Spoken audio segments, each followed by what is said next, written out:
All right. We have one live viewer. Now we have zero. Um, but that's fine.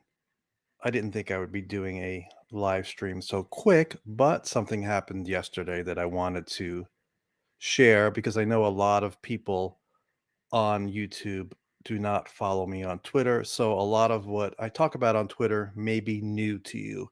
If not, then you'll want to turn off now because you probably know about everything I'm going to say. Although on Twitter, I'm limited with certain character limits, or you know how it is, the format in Twitter. Here, I could be a little more verbose, and I want to start off. The last live stream I did, I said there's going to be a surprise this week, and then this happened, and this, which is Senator Kirsten Gillibrand, was not what I was talking about, but that was a surprise.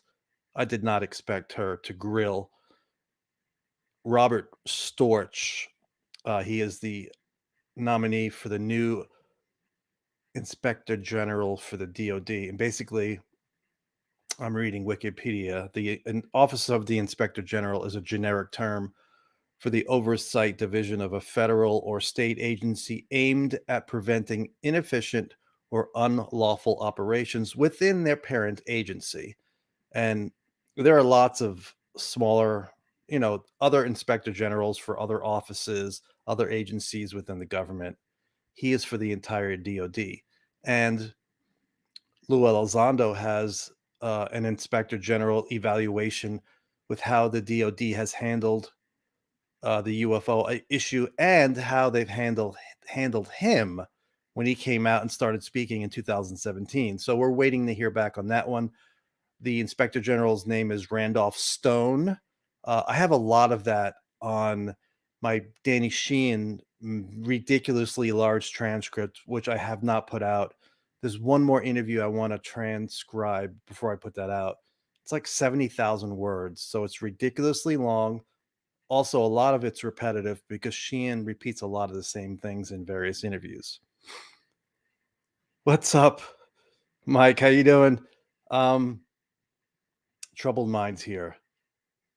He's based in Vegas, also has a great show every night. So the Inspector General evaluation is going on. We haven't heard anything. I know Lou said it was positive the last time he went there. He goes there with Daniel Sheehan, his lawyer who represents him. But back to yesterday. So yesterday, let me see. Hopefully, I can pull this up with audio. So yesterday, I think it was yesterday morning, there was a hearing for the new Inspector General for the DoD. And let me share my screen. Senator Gillibrand was one of the folks who questioned him. And hopefully you guys can hear this. I'm going to play the entire thing that Giuliano Marankovic saved, so you get a little context, and then it goes into the I'll actual call the hearing to order. The committee meets this morning to consider the nominations of Mr. Robert Storch to be the Inspector General of the Department of Defense, Dr. Lester Martinez Lopez to be Assistant Secretary of Defense for Health Affairs, Mr. Christopher Lohman to be the Assistant Secretary of Defense for Sustainment, and Mr. Peter Bouchard to be General Counsel of the Department of the Air Force. On behalf of the committee, I want to thank each of you for your willingness to return to public service.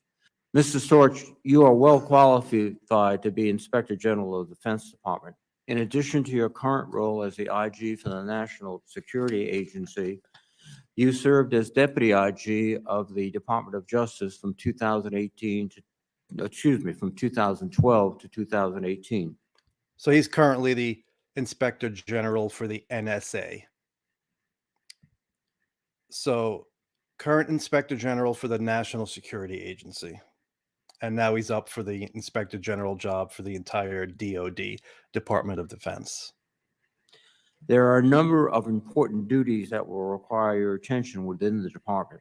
It will be your responsibility to conduct and supervise audits and investigations relating to the department, provide efficiency and effectiveness in the administration of the Defense Department, and lead the combating of fraud, waste, and abuse. Now, via WebEx, let me recognize Senator Gillibrand, please. Thank you so much, Mr. Chairman, and welcome to all our nominees. First for Mr. Storch. So just in case you don't know, Senator Kirsten Gillibrand from New York State was a driving force in why we have a new UFO office in our government. And her amendment, her language was just so much more than any of us expected. And she came out of we had no idea she was even interested in it. And her amendment came out, and the language talked about we want to look into health related effects for people who have interactions with UFOs and crash retrieval language. We want to make field trips basically to check out any updates on exploitation of UAP technology, basically crash retrieval, which Lue Elizondo has confirmed that's what that language is. So it's going to be an office where they react to UFO sightings to people in our government, and they go out kind of like a quick acting, kind of like what OSAP was. A sighting happens and they're out the door. Like, go to Alabama, it just happened. So that's what kind of office, in theory, it's going to be. And that was passed. Biden signed it into law in January. So now, my last live stream, I said, that's great, but nothing happens unless our representatives stay on the case. They really need to stay on this because there are people in the DOD, in the Pentagon, that want nothing to do with this. I'm not sure, I did speak about it last time, the Air Force. There are some higher ups, not all of the Air Force, as you'll see, Lou said later on. It's just certain people, some very powerful people in the Air Force, in the DOD, that believe we're dealing with demons. So they don't want to, UFOs or demons, they don't want to study it whatsoever. So we're facing those folks, even though they're a minority. And we need people like Senator Gillibrand to really push this issue. And not expecting this to come up, I did not know about this hearing because I don't follow government proceedings like this. But anyway, I'll let you watch, and I'll interrupt occasionally. Mr. Storch, in your current position as NSA Inspector General, are you familiar with the DoD's IG's ongoing assessment of the response from DoD components to the intrusions of unidentified aerial phenomenon into controlled DoD airspace, as well as UAP activity around naval and air operations? Further, do you think the NSA has been responsive to the DoD's IG inquiries?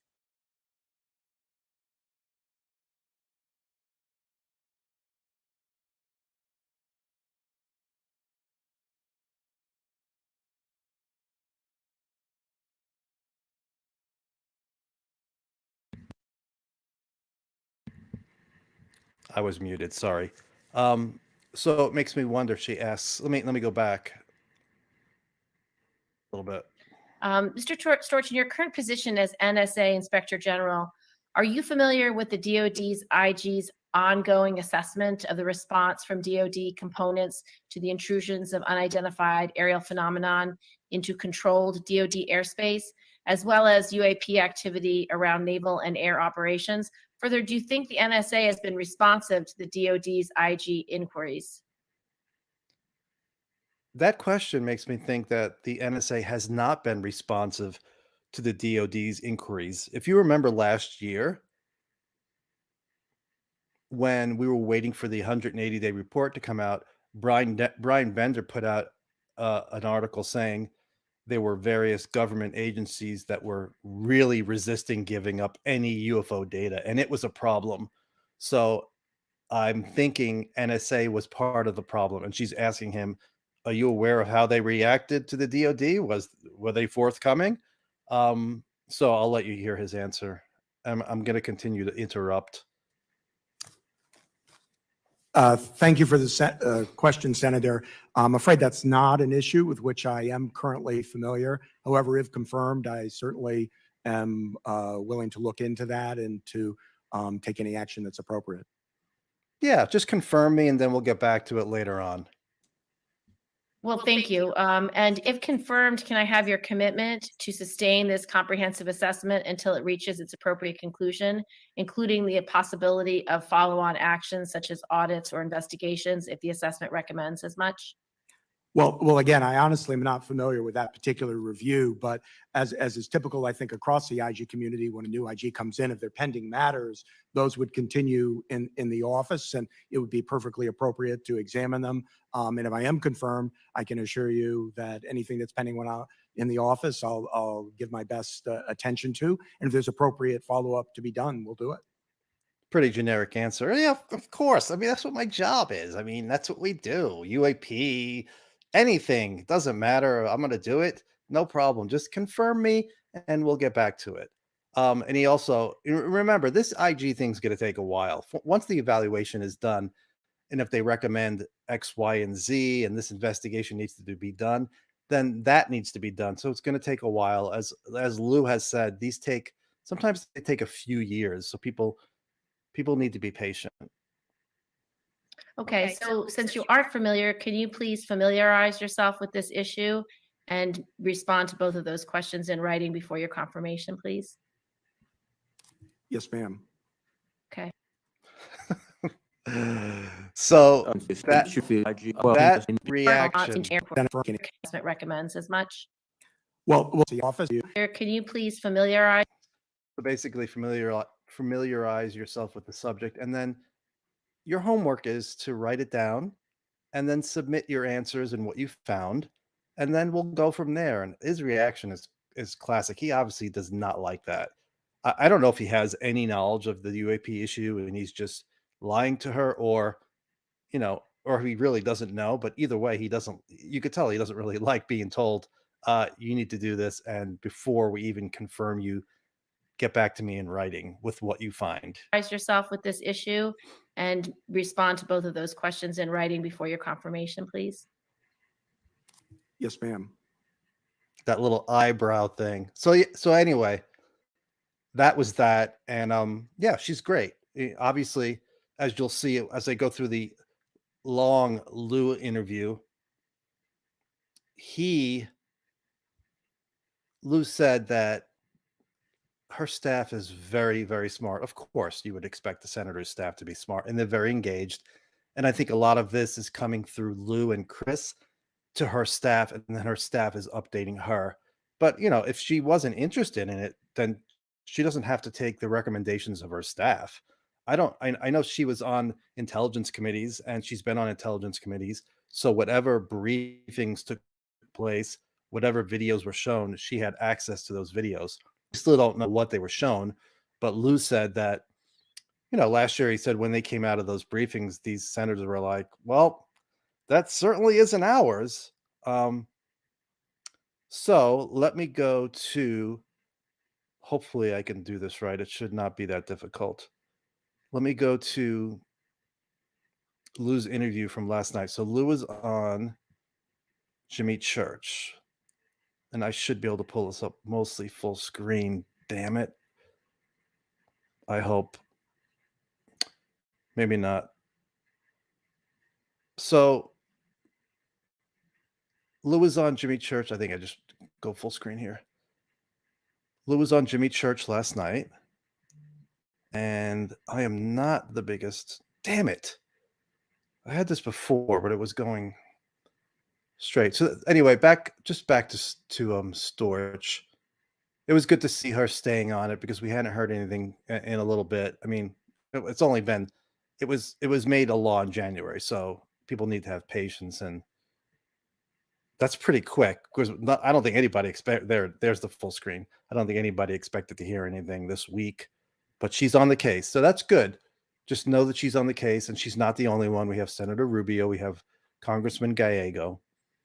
So good things. And so Lou was on Jimmy Church last night, and I'm not a big Jimmy Church fan. He has me blocked on Twitter. That's neither here nor there. But we started out, and he was rambling on, and he was talking about TTSA and how he predicted, they would, meet their demise. And he started getting negative on TTSA a couple of years ago when I think it was when he was saying all this crap about Lou. And then the interviews with Tom DeLonge stopped. And I think Tom had heard these interviews and that was it. He's like, don't go on there anymore. I'm not going on there anymore. Not that Lue was ever on back then. It was Tom who was doing the interviews. So those interviews stopped, and then all of a sudden, after Jimmy Church was praising TTSA, he flipped and just started criticizing the hell out of them. And so, he was doing that a little bit last night before Lue came on. And back then, when Danny Silva called into Jimmy Church's show, Church was like, Lue admitted that he's a disinformation agent, Danny. And Danny was like, he did? No, he didn't. He's like, yeah, he did. You remember Danny? Of course, he never did. So anyway, yeah. And there was an interview I transcribed where Church said, if Tom DeLonge is replaced as CEO by, say, Jim Semivan, that would make To the Stars a full-on CIA operation. That was when he was interviewing John Greenwald. It's like, because he worked with the CIA, he's going to take over TTSA and make it into a CIA psyop. It was so ridiculous. And I know some people still think this is a psyop. I have no time for that. We're making progress. If you don't see it by now, you should probably not follow UFOs anymore, because I waited forever to make any progress, and now we're getting it. I think your judgment is really poor if you think we're dealing with a psyop at this point. So let me go out. So anyway, and I'm not going to go over questions right now. I'll glance at the chat, but this is going to take a while. I don't want to go on too late, but it's going to take a while to go through this. I think I have like 110 tweets or so. Let me just get a drink here. It was a good interview. As much as I don't like lots of things about Jimmy Church, he asks good questions and he pushes Lue.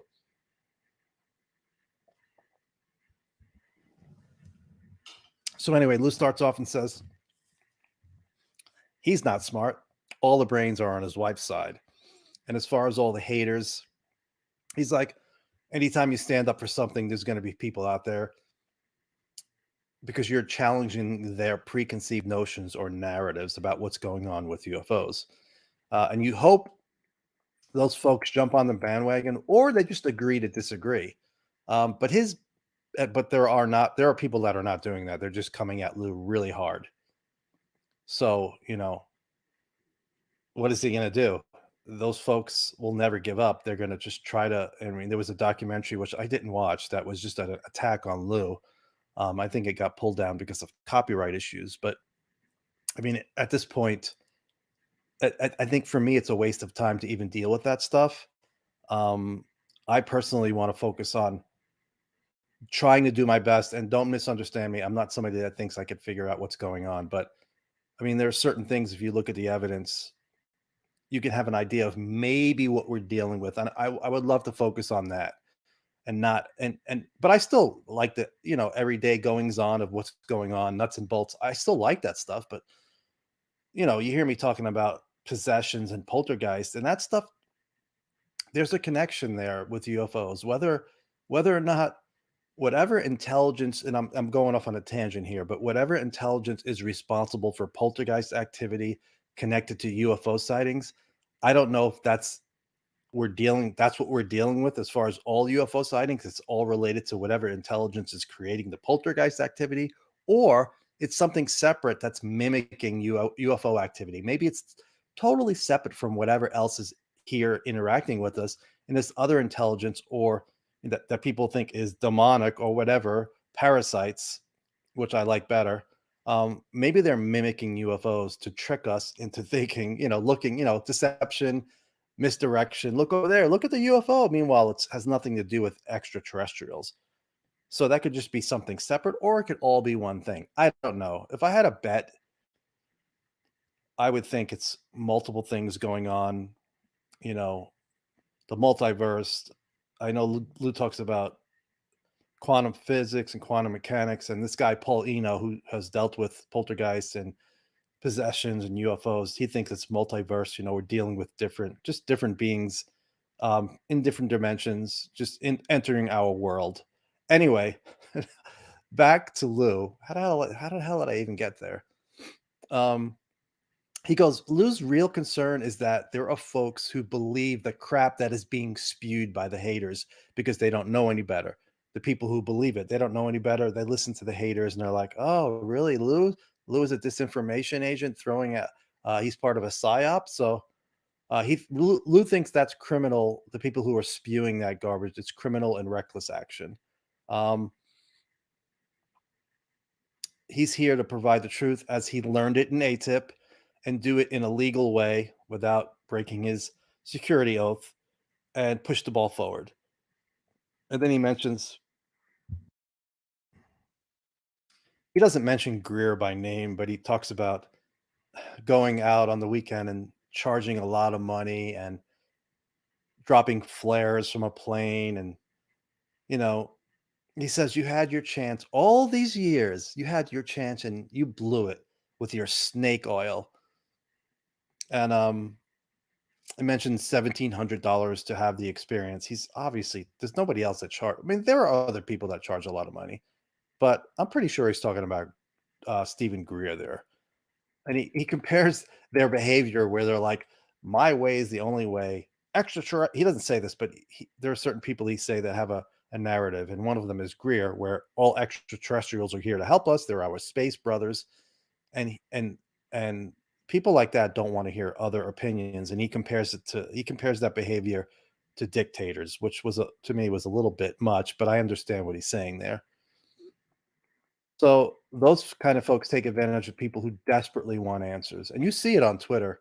Um, People have experiences. There are experiencers, and they come at me and they say, "I know what's going on," and I don't react well to that, and it's not a good thing on my part. But and people are like, "You need to really understand them." And I'm like, "That's just not me. I don't mind them whatever they want to say on their own Twitter, but then they come onto my Twitter and they say stuff like they know what's going on. And it's like, I really feel like I need to take the time to say, listen, I don't agree with you. I don't know what's going on. You may, that's great. I do not know what's going on. So, and none of the people I've spoken to have told me they know what's going on. Everybody has opinions, but right now that's all it is.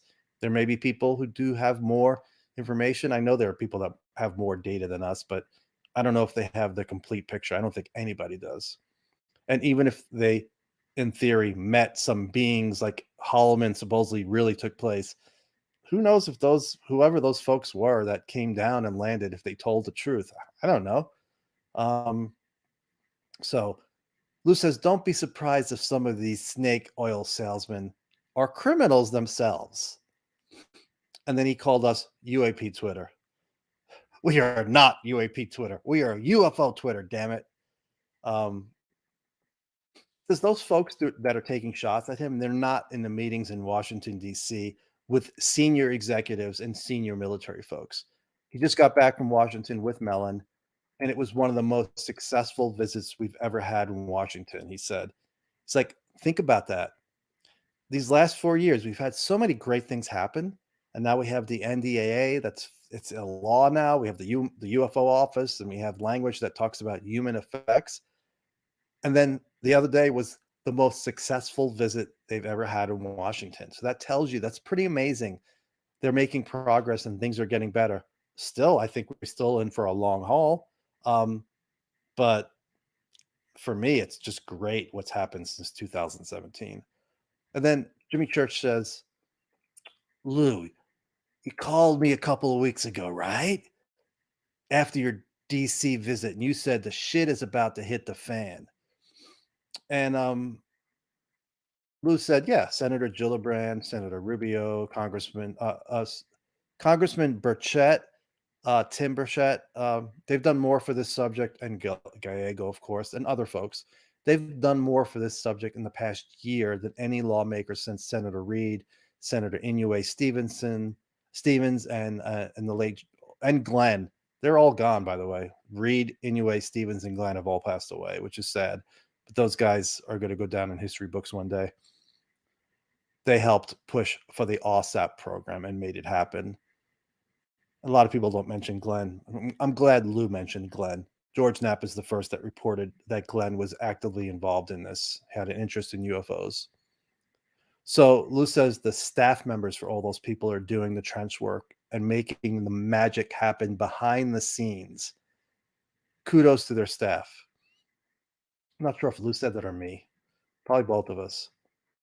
So I'll take a pause to see if there are any questions. Yeah,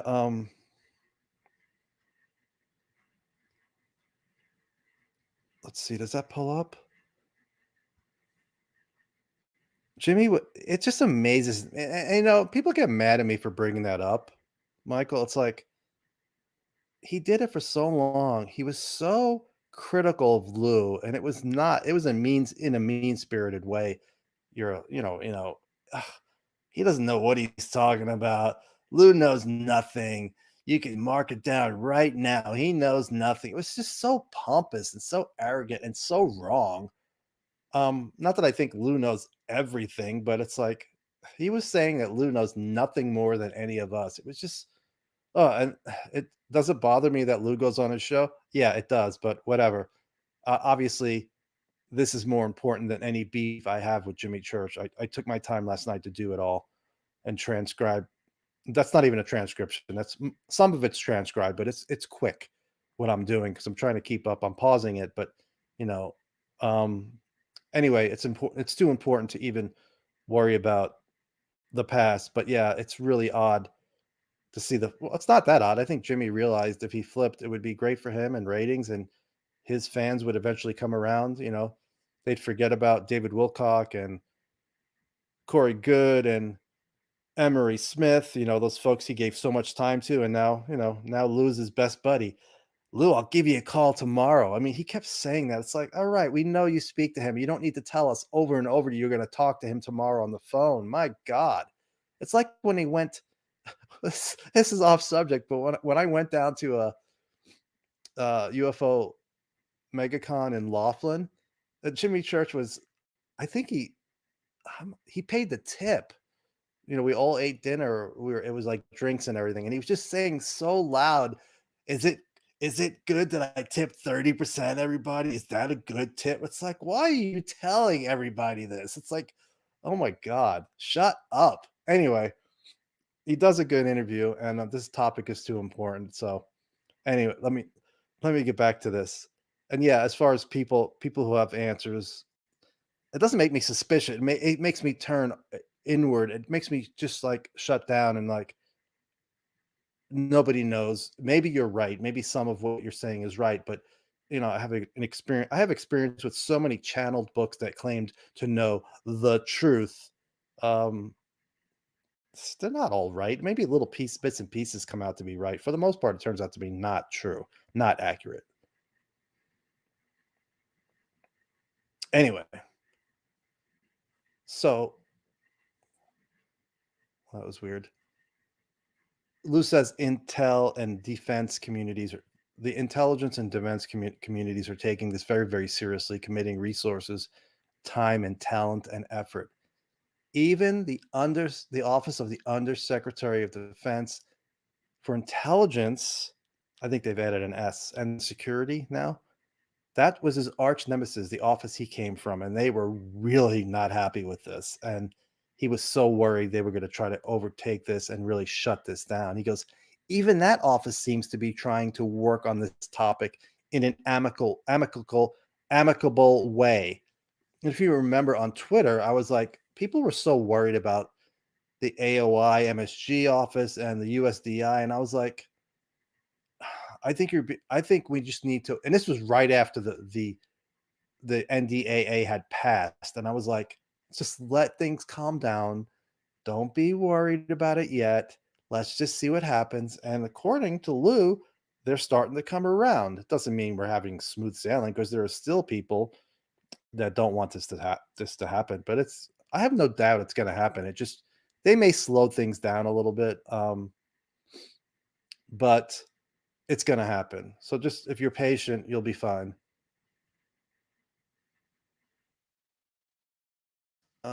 Yeah, he said that there's going to be some problems that pop up, but that office, they realized that we need to take this seriously because if not, Congress will be up their asses if they don't. And as you see, Senator Gillibrand is on top of it. If she and the others do that, I don't think we have anything to worry about because later on you'll see I pull up a quote from Semivan where he was on Coast to Coast, and he said there are a lot of representatives in Congress and the Senate, senators and congressmen, Congress folks who are so upset that they're just being told about this issue now. Imagine being shown a video where an object is making 90-degree turns and you ask, well, how long has this been going on? 1945, we think, but it just took us 75 years to get you the information. Sorry. Obviously, there was stuff that happened along the way, but still, this has been going on for a long time and they should have all been up to date. They haven't. They're pissed. That's good for us. So Lou says UFO events are happening every day, like last week and the week before. Multiple events. And it's not just the Navy. He won't say, I mean, Church says, you mean the Air Force too? And Lou's like, I don't want to say, but I think it's going on with every branch of the service. Pilots are frustrated because they're seeing this. At the very least, it's a flight safety issue.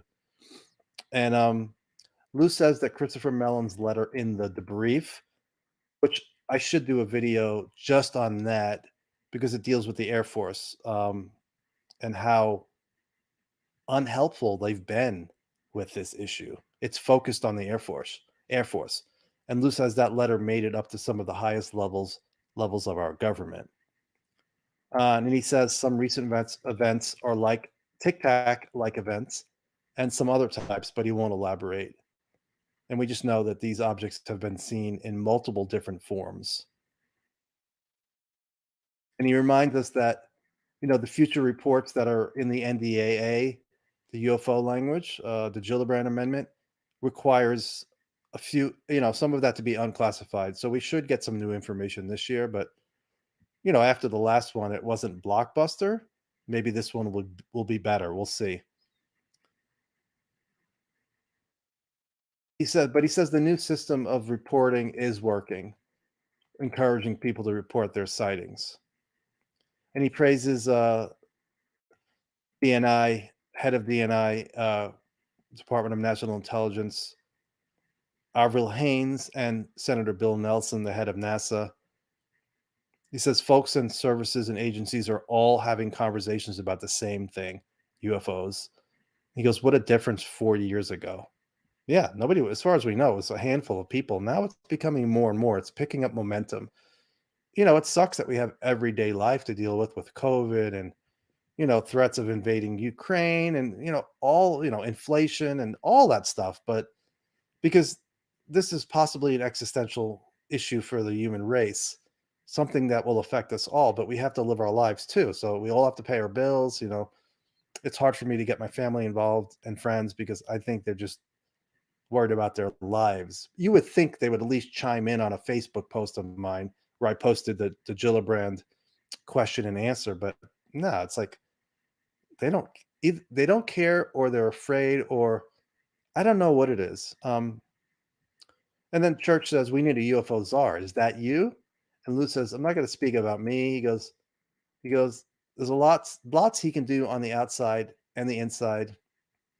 I think he said he goes, ATIP accomplished a lot, but some would argue that Lou is able to accomplish more on the outside. He said he thinks he's the most useful for the cause in his current role as facilitator. Hey, if it's getting things done, keep him where he is.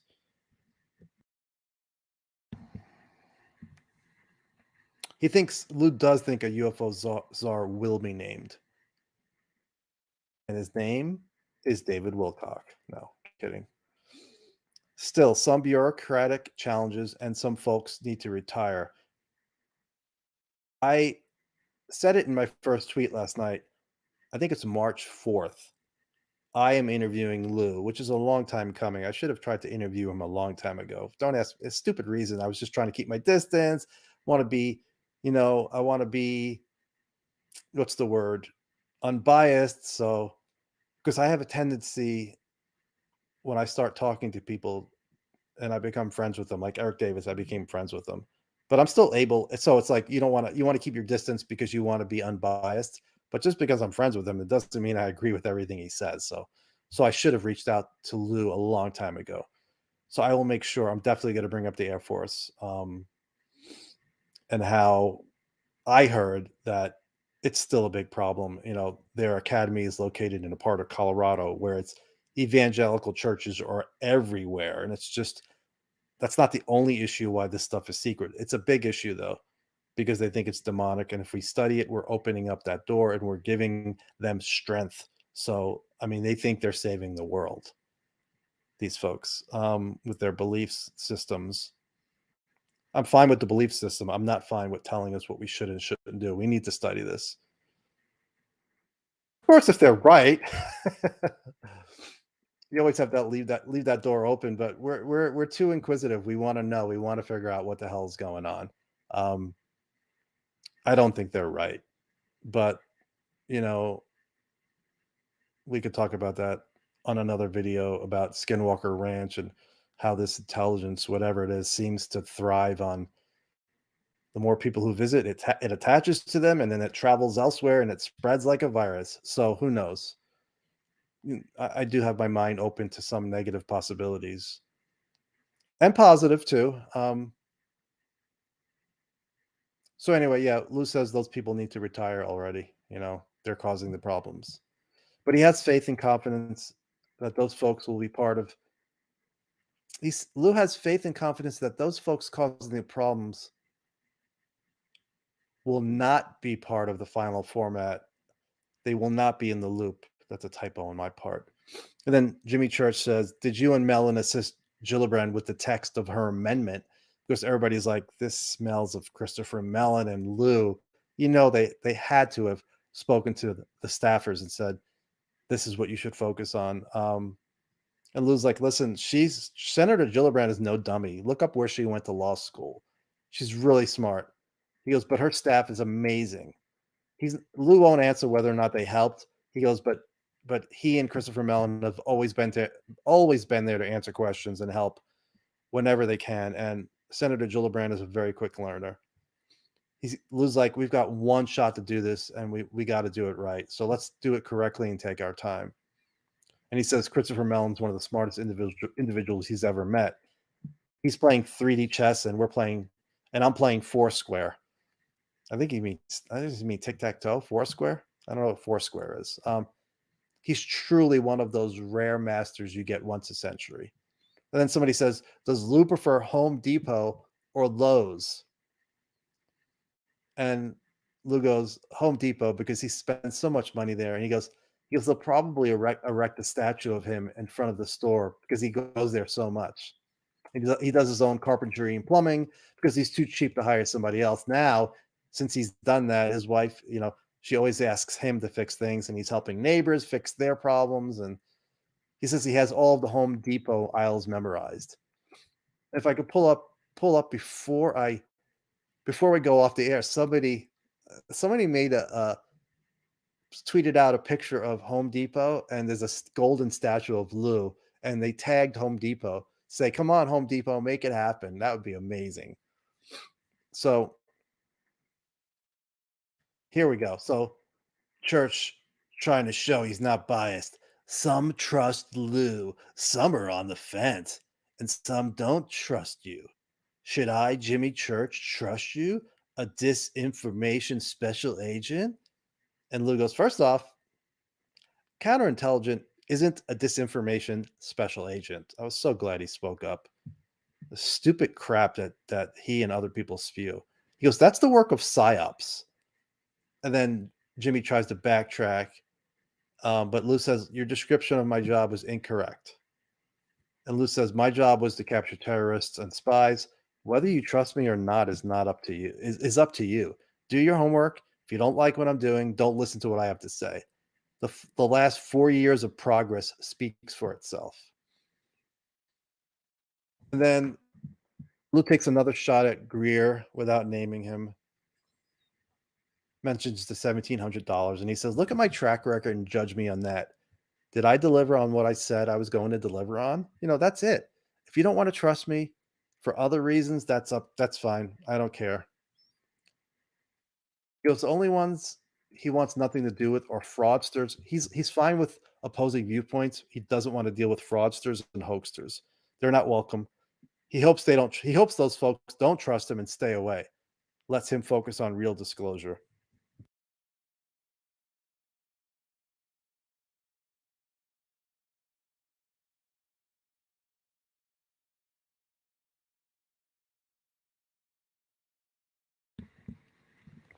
And then Church says, he brings up these metal samples that Lou had when he was at TTSA. He says, you guys picked them up from Larry and Benny. Somebody gave, and he said their names. I'm not sure if I heard their names before. Somebody sent it to me today. Two guys that had samples and they gave them the TTSA. And Lou says they have very riveting stories. It's up to them to tell them, though. He won't say. He says, when this is something we didn't know. When Lou left TTSA, the CRADA agreement that they have with the Army, where the Army gets to test these materials and TTSA did not have to pay for it. That was the exchange.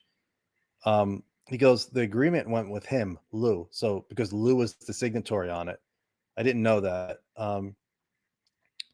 He goes, he doesn't want to speak for Larry and Benny, the folks who gave him some materials to check out. He goes, but there's definitely still interest in that material. I'm not sure if that's part of the Army investigation or CRADA agreement where they're looking at their material. But he says preliminary study has begun on their material, and it's up to those guys to say what they want to say. It's too early to tell about the materials, but it deserves further analysis, and it's interesting. We need the right studies to be done. You know, why it was so important, because I know it sucked that the Army got involved. I didn't want the military to get involved or the government to get involved, because, you know, if all of a sudden they discover anti-gravity just for the hell of it, for argument's sake, there's no way they're letting us. There's no way they're like, oh, by the way, we discovered anti-gravity. Let's tell the world. I just couldn't see that happening. But TTSA was having financial issues.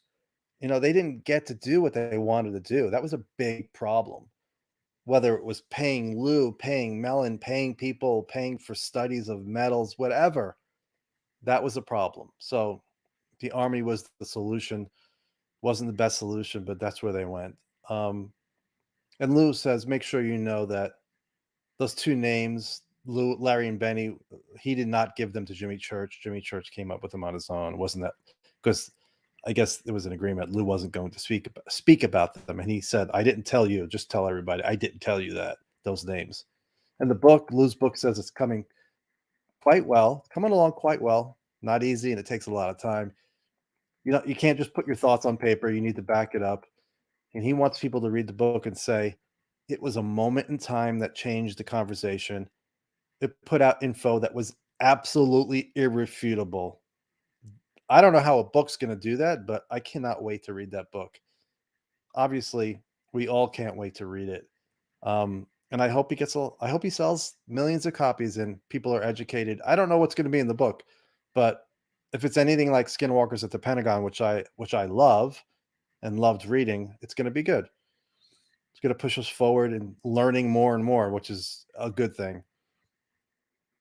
He says there's a very, very real reason why he's writing the book, but he's not going to say now. And he hopes the book creates a roadblock that will prevent the conversation from sliding backwards. It's centered just on UFOs and UAP and his time in ATIP and what they found, how they found it, and who was with them. There's going to be probably some names in there that'll surprise us. I'm going to check out some of your questions. I'm not going to scroll back. Yeah, I didn't see that, Kane. There's room on the lifeboat for all of UFO Twitter. I didn't see that.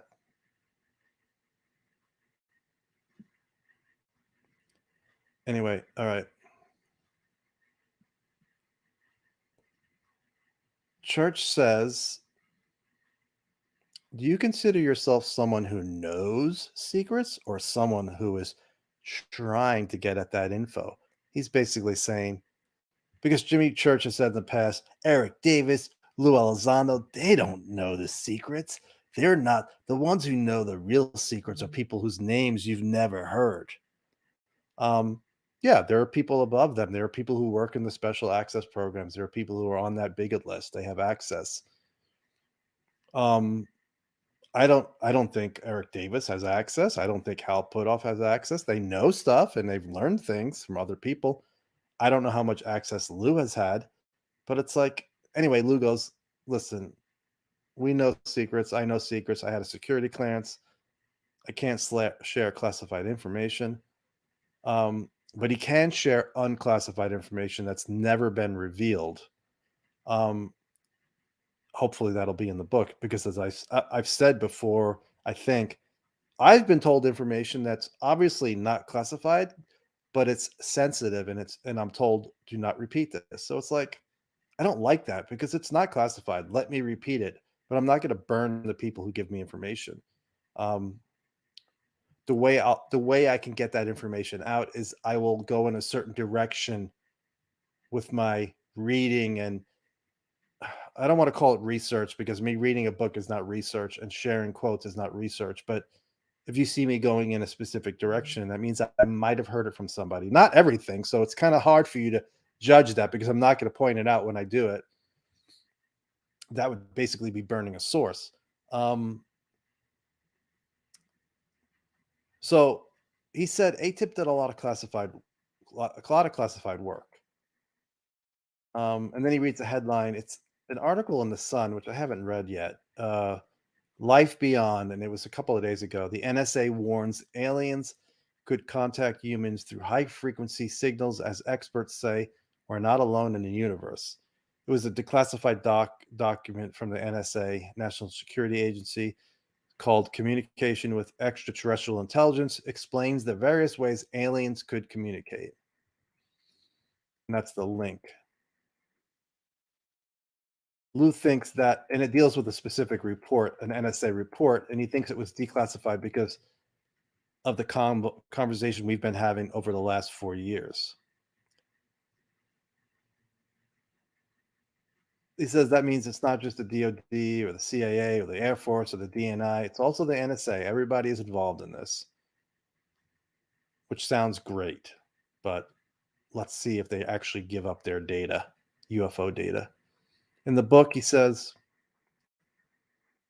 the unclassified / blurry videos of 2017, he's basically saying, yeah, they weren't great, but they sparked a conversation and they allowed classified information to get to where it needed to go, which is what's happening now when our senators are getting briefed. The videos started all of that. People can bitch and moan about the videos all they want, but those videos got so much attention. Just like Jeremy Corbell's videos, people are visual. They like videos, and they're official government videos, so they hold a lot of weight. They're not great videos. They're not the good stuff, but it led to everything else. And where we are right now, I never thought we would get to in my lifetime. I kind of had given up hope. 2017 changed all of that. Church says, does that NSA report suggest to you that we've received a signal? And Lou says, well, it's fun to speculate, but hey, you don't spend taxpayer money without a reason. He's kind of saying, yeah, that might have been the case. We got some signal from somewhere, but who knows?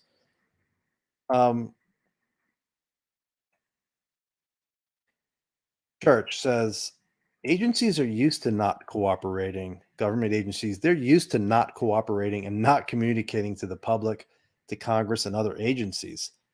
So, how do we know what they know? He's basically asking, how do we trust these agencies that they're going to give up their information? How would we even know if they are or they're not? It's like they could be keeping the best UFO information, and we wouldn't even know about it. So, how do we find out?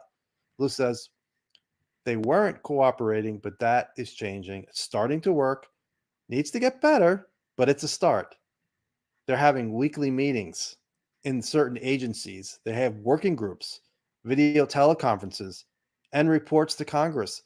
Committees are poking them in the chest and saying, so these committees are poking these different government agencies in the chest and saying, we want answers. What are you doing? Come up here now and testify. So it's working. And Lou says, what we should do is we don't have to ask anything else, just write a thank you note to your representatives. It doesn't even have to be your representative, Senator Gillibrand, Congressman Gallegos, Senator Rubio, even if you don't like them politically. Thank them for speaking up on this because they need to keep doing it. And as long as they feel like they have support, they will continue to do it. And I do think Rubio and Gillibrand are going to run for office against each other. We'll see in 2024. Are these folks talking about? So Church says, are these folks, when they have their conversations, are they talking about Roswell and things before 2004? Because the 180-day report started at 2004, and we're all like, there's so much stuff that went on before 2004. Of course, Lou goes, of course they're talking about stuff before 2004. What does the Department of Defense know, and when did they find out about it? Tic Tac objects go back to the 50s and 60s, and back then they were described like a throat lozenge or a white butane tank. We have radar tracking them at 13,000 miles an hour.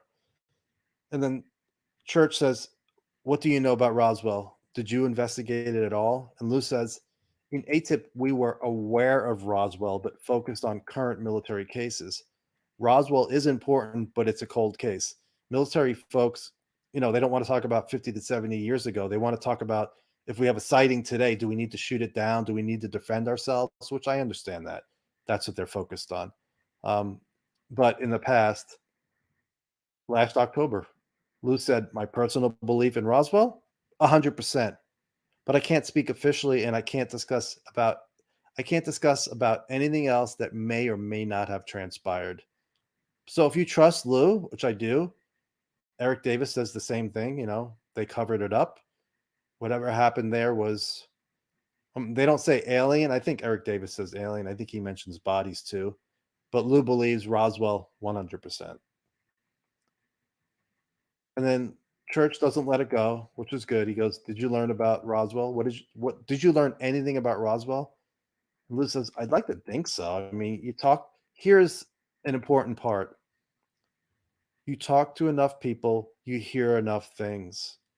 If you go and look at my Wilson Davis mega blog, I think it's part 2 or 3, where I transcribe certain Eric Davis interviews, certain parts of his interviews from 2019. Davis talks about how he found out information. When he's read into a certain program, he meets somebody else that's read into a program. They're on the same program, and they say, oh, you worked on UFOs? I did too. Let me tell you what I can share with you. This is what I could share up to this point. And that's how you learn information. So those folks they exchange information back and forth. And I'm sure Lou has done the same thing. So he's like, if you talk to enough people, you hear enough things. Of course, all those people can be lying to you, but I don't think those folks, I think you have to make a judgment, obviously. And Lou and Eric Davis, they made a judgment. These folks are telling them the truth. I would love to know every little thing they were told about every UFO program, every detail. But as far as Roswell, he said he spoke to enough people, you hear enough things. There's a lot of info to suggest that Roswell was obviously not a weather balloon, and it was more than one incident. And Lou says the data suggested that what happened at Roswell was something very extraordinary, and I'll leave it at that. And then Church asked a question that Lou won't be able to answer, but it kind of went in a direction that was good. He says, Lou, how many different races of ETs are visiting Earth? Have you been shown a number? And Lou goes, I don't know. We've heard a lot of different theories. A lot of it is simply hypotheses. There's info to suggest all sorts of things, but we don't have enough info or data. And I don't want to, he goes, I don't want to share what I've heard from others. That's what I want to hear. I want to hear what these other people have to say. I want to hear what people who have seen data that helped form their opinion. I want to hear what their opinions are, because it's based on information that we don't have. It doesn't mean I'm going to buy 100% into what their opinion is, but it's more informed than you or I. So yeah, I want to hear it.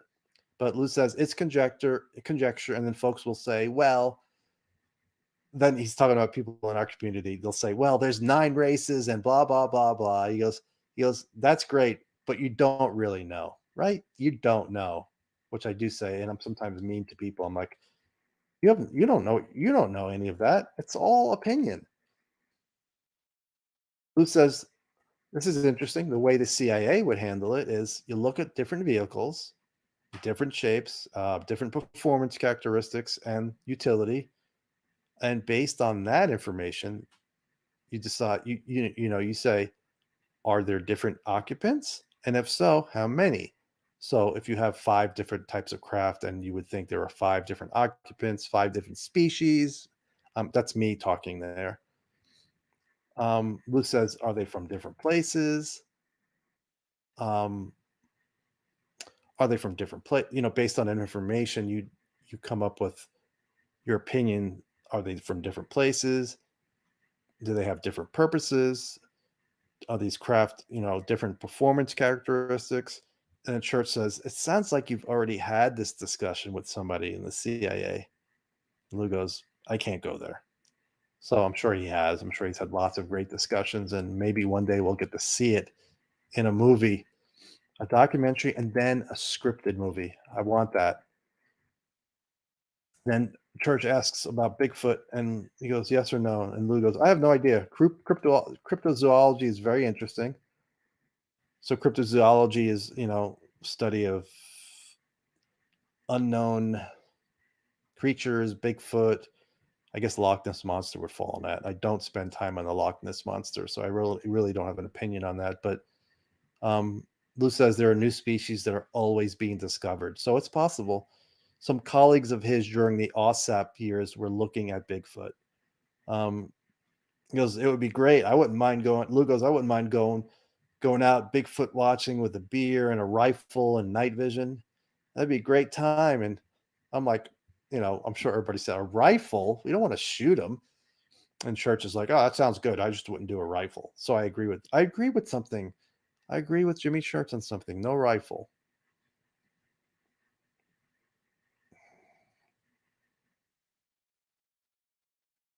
Yeah, let's see. Yeah, we've discussed his background, parasitology especially. Parasitology? Is that why Lasky picked him? I don't know. But it's interesting that now I thanks to somebody on Twitter, I'm starting to listen to Paul Eno, and he talks about how he thinks when he goes to a poltergeist case, we're dealing with parasites. Not that they're bad, they just need to eat.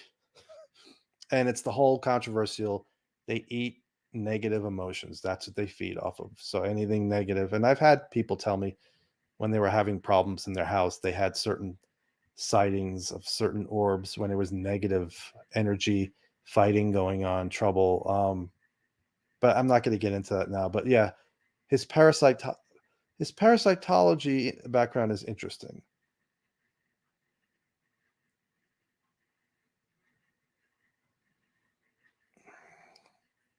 As far as bringing a rifle, I don't think Bigfoot's going to eat you. There's a good story of some guy who was he was captured by a family of Bigfoot. I forget the guy's name, but if you type it in, it's a really good story. Interesting to read. Who knows if it's true? So Church asks about Mellon's article, the Air Force article. He goes, is that lighting a fire under the Air Force? Because it was really tough on the Air Force.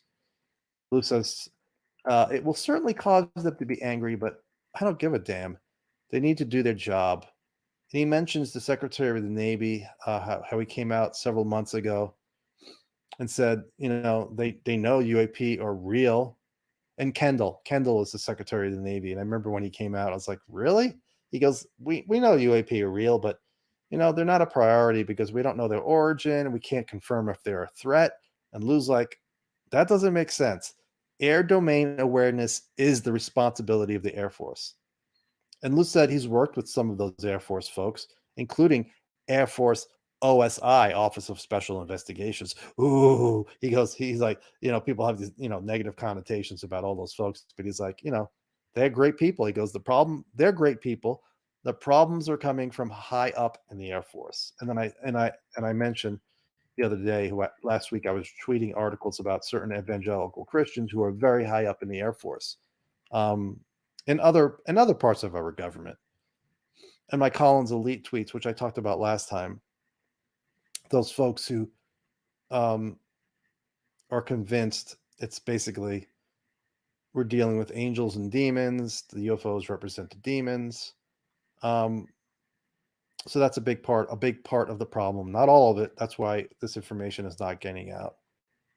So Lou said the Air Force either knows about this, they don't know, or they don't care. I would say they know a lot. It would show gross incompetence if they were tracking this all of these years and never said anything. Also with Blue Book, where they said, nothing to see here, folks. He thinks some gatekeepers are probably getting a bit nervous right now because the conversation is taking place.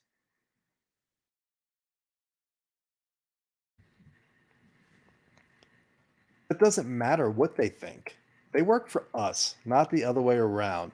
It's the same bureaucracy he faced while he was in ATIP, where they just didn't want to do anything about it. And I don't know if all of that reluctance was religious based. I'm sure there was other people who just didn't want to deal with it. And Lou says he has spoken to Air Force pilots who he said this before. A lot of this he has said before. He goes, he's spoken to Air Force pilots who tried to report their sightings to the UAP task force, but they were shut down by their chain of command. That is probably those folks. I'm thinking religious connection, religious related. They just don't even want it to be discussed.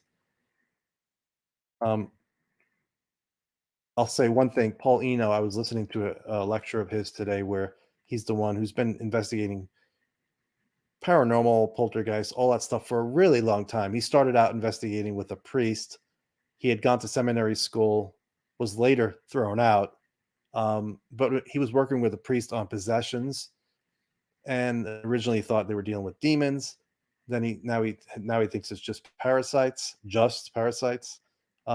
But Paul said that he thinks, these start off very lightly, a poltergeist case where you get knocking, and then the person gets scared, and he thinks these parasites, they feed off of the fear, and then they get stronger, and then the effects get stronger, and then things start moving around, and you get really, really scared, and they feed off of that fear, and it gets stronger and stronger and stronger. That's his theory on why it starts off very small and it gets growing. It grows and gets more and more intense.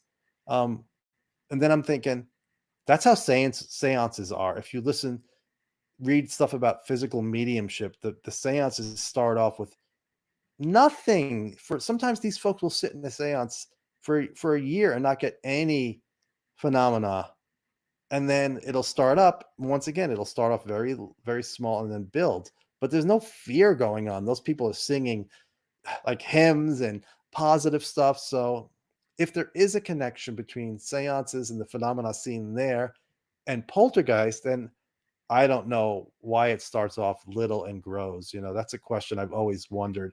Is it coming from us? I'm still open that it's coming from us.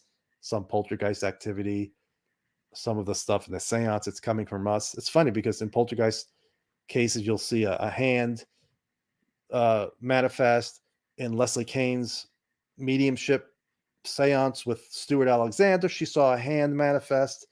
So maybe it's something different, mimicking the actual other intelligence. I don't know, but I do believe that stuff goes on. To me, that's not a question. My question is, what the hell is it? Where is it originating from? And is it anything we have to worry about?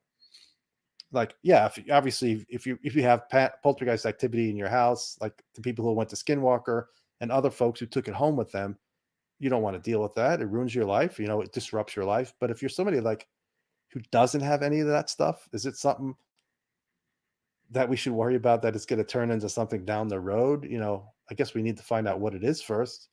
Just like UFOs, what are your intentions? It would be, the best result would be it's coming from us. We're able to somehow create PK effects, psychokinesis.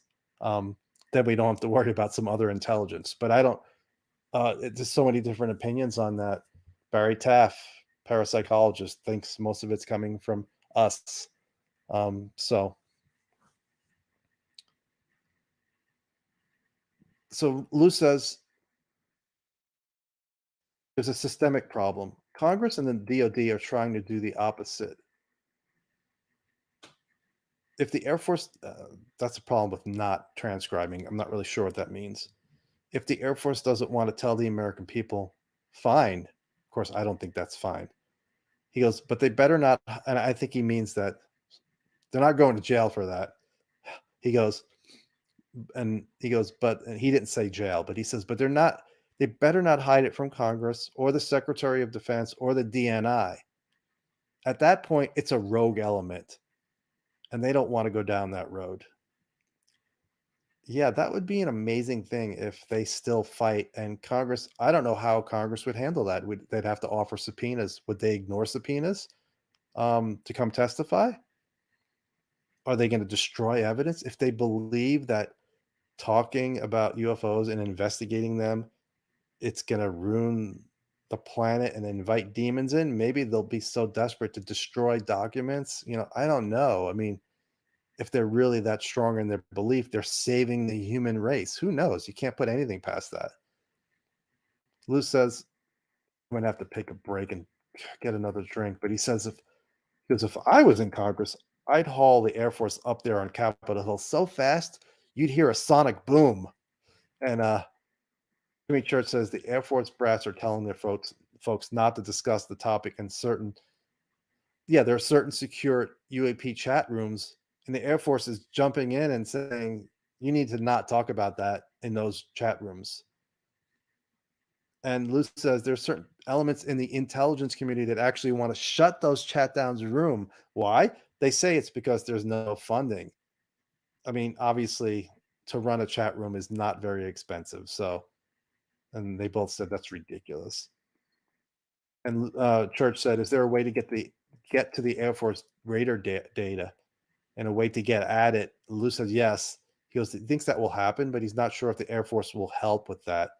We may have to do it without them. But do it without them. Make sure they don't destroy anything.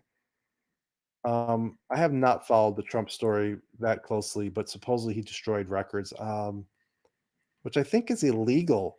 So if the Air Force, if they do that, people need to pay for that. Colin Kelleher said that when we made the transfer from paper to digital, that a lot of records might have gotten lost that way, which really sucks. We'll never get it back. If we do have a piece of a wreckage or of a UFO or a full intact UFO, that's the most important thing to me.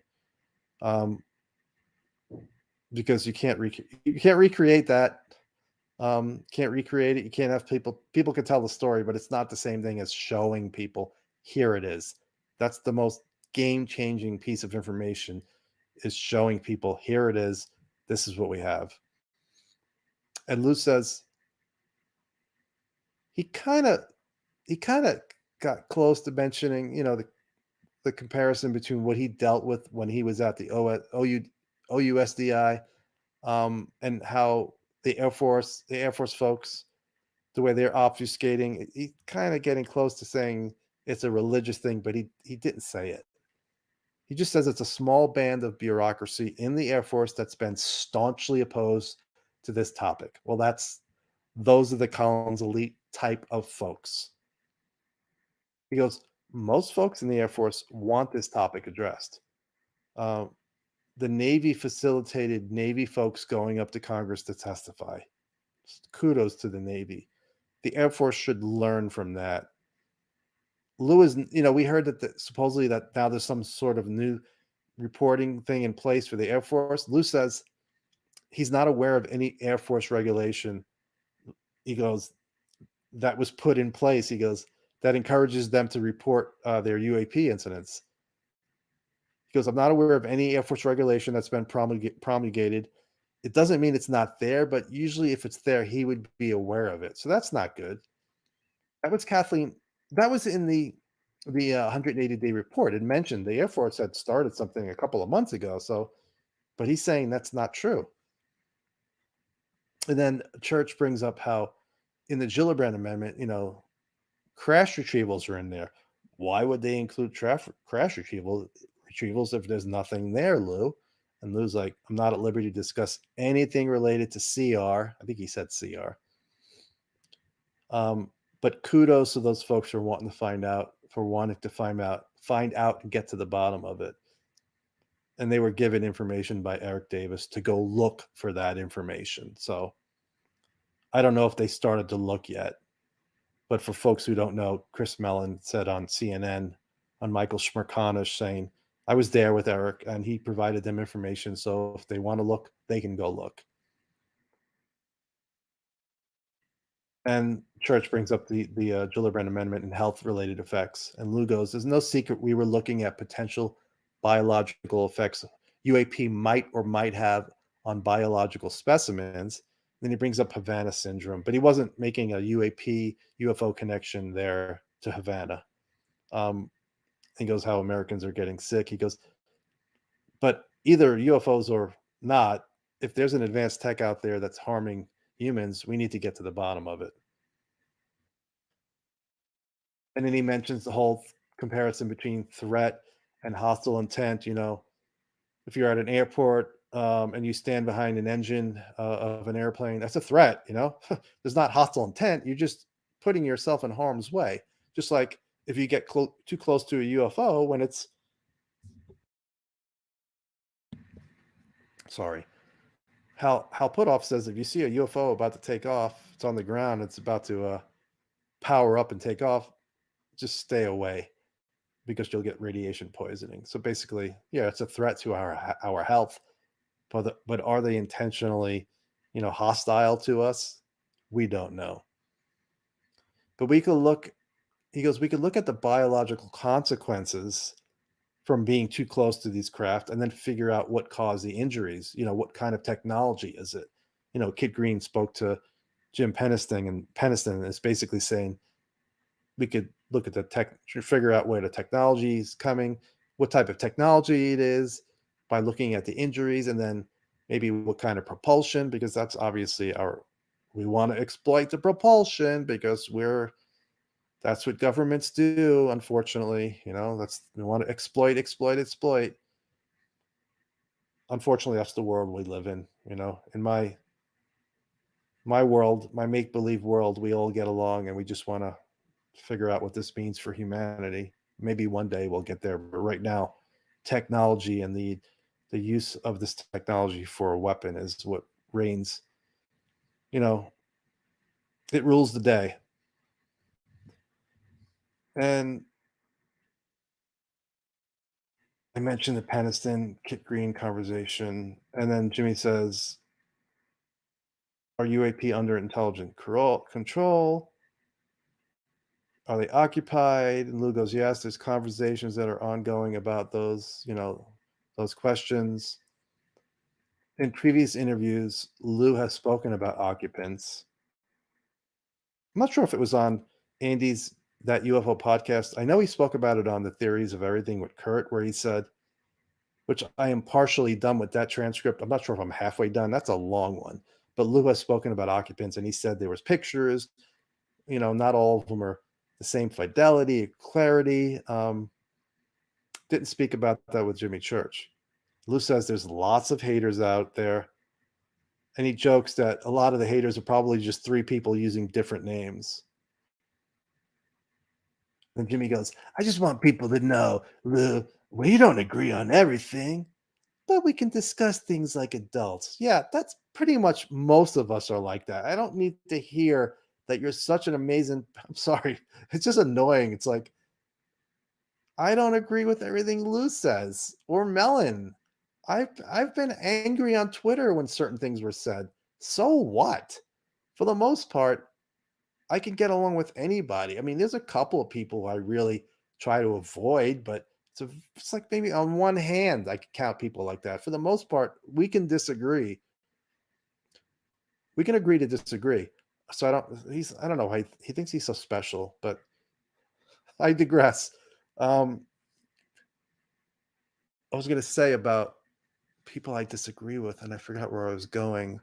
Oh, and the other thing, the people that are just spreading information that's not accurate, that those people, I don't want to deal with those people either. And to me, in my opinion, Stephen Greenstreet is one, with his, it's drones, it's Chinese drones, 2019. I said it so many times. It's possible, but every piece of information I've gotten from folks who would be in a position to know is they do not think it's drones, and that goes pretty high up. I'll leave that at that. We still don't know. More information will come out. And then you can judge those sources of information when they come out. Lou says he doesn't have time for artificial drama and points out that ufology eats its own.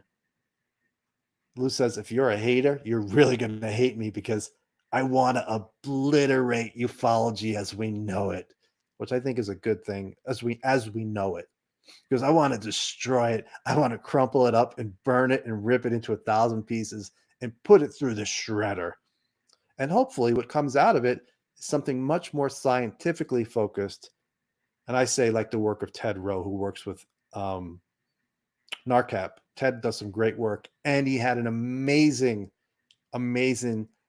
up close encounter with occupants of a craft with 2 other witnesses. I believe it was daylight. I will follow up on that. He's spoken about it on the Erica Luke show. I'm not sure if he went into as much detail. I did speak to Ted on the phone a couple of months ago. Really good guy. He's another one I disagree with on stuff. Like with Skinwalker, we disagree, but really good guy. Who's been through a lot related to the phenomenon, like a lot of experiencers. And after Lou said I wanted to show ufology and how it is, Jimmy Church was laughing. I said, and I'm thinking, meanwhile, Jimmy was part of the problem. I'm not sure who else he has on that's like this because I don't listen to his show, but he gave so much time to Corey Good, David Wilcock, Emery Smith over and over and over again because it was paying the bills. It was good ratings, and that is not what ufology needs. Anyway, he's not the only one who does that. Lou brings up Avi Loeb and how we need scientific, academic, and technology communities to step up and have the conversation. Folks like Elon Musk, like him or not, he goes, and and Avi talking about Oumuamua might be an interstellar probe. He goes, every concept in science that we hold near and dear to our heart started out as someone's zany idea that turned out to be correct. He goes, let's look at the topic objectively, Lou says. Because if I could reinvent ufology, I would, because I don't like where it is. He says he's worked with some folks on UFO Twitter who are rationally minded and want the truth. There are a lot of people on UFO Twitter like that. I think most of the people who I encounter are like that. Lou says, but then you have other folks who are ego, pride driven, and they think the conversation should be all about them. But it should be about us. And then Lou and Mellon, he says, are advisors to Galileo, trying to use tech to try to figure this out by collecting data on UAP. And they're trying to dispel some of the stigma and taboo with the subject. And Lou says there's a university in Germany and a college in the United States that have a curriculum on UAP. That's happened before. But that's a good thing if it's happening again. He says one of them is the NDU. I think it's the National Defense University, and which is connected to the government. And there are other places having topics of discussion on UAP. So I'm not sure if this is Lou or me saying this, but we need the best and brightest working on this. Yeah, it's Lou, along with everybody else, which we all agree with. Imagine what progress we can make if we had every brilliant person in the world given all of the data and say, here's the data. What do you think's going on? Church says, are you worried if Avi makes a discovery of something extraterrestrial, the government's going to come in and run interference and take the info and then it won't go public? And Lou goes, no, the cat's out of the bag. It's too late for that. It's like trying to put a finger in the dike at this point. It's fruitless because cracks are popping up all over. He doesn't like using the word leaks, of course, because he doesn't support leaks, like the leaks that happened with Corbell and Knapp. He says he thinks Avi and the Galileo project have a decent chance of finding something. And rather than suppress this information, these folks should be offered a Nobel Peace Prize, because if they do find something, or if anybody finds something, it could bring all of us together, all of us, the world together. And Church brings up, people consider Lou a pit bull, and Lou's like, yeah, there are people, maybe some in DOD who consider me that proverbial pit bull UFO guy. I prefer to be known as the pit bull transparency guy. UFOs are just one topic, but we're facing a national crisis where faith and confidence people have in our institutions is at an all-time low. American people deserve to know about a lot of things, not just UFOs, and I'll make sure that comes to light too. Once we reach critical mass on UFOs, he can sit back and relax a bit. But then he wants to explore other issues because the American people deserve to know. As soon as he said that, I'm thinking JFK. I'm sure, what else? What else he's besides JFK? I don't know, but I want to know what he knows. Lou says, "I'm not a UFO guy. I'm an ex-government guy that wants transparency. There's lots of topics I think Americans would be shocked." And then he brings up JFK. He goes, "Why?" And it's so ridiculous. He's so right. Why can we not see all the documents now and not wait 25 years? The man was killed in 1963. It's like, and Lou goes, "That's crap. It is crap." I mean, that tells us there's something blockbuster. It's got to be. You're not protecting sources and methods or people at this point. Come on. Lou goes, there's no reason than to cover your ass. That's why they're keeping this stuff secret. So somebody's going to look really bad in whatever information comes out. It may not be anything dark conspiracy wise, but somebody's going to look really bad. He goes, Lou goes, you keep the secret to protect sources and methods. He goes, and that's not what's going on here with JFK. So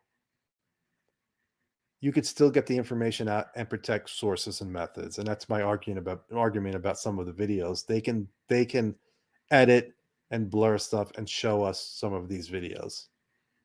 He goes, there are other issues. He brings up the Pentagon Papers and how we were lied to about Vietnam, but people really didn't seem to care.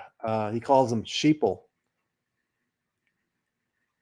He goes, but he's not like that. Lou says, I will not just roll over.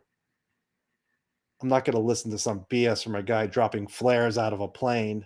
Another Greer reference. That's crap. That's criminal.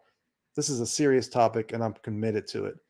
If the American people really don't want to know, then I'll just go pack my stuff and go work at Walmart. Hi, I'm Lou. Welcome to Walmart. He'd rather not be in the public eye and not put his family through this, but he's doing it because he's committed to the cause. You either feel this way or you don't. Church asks if I have to break in once. Give me 1 second. Give me 1 second. I will put up my graphic just for a second.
All right.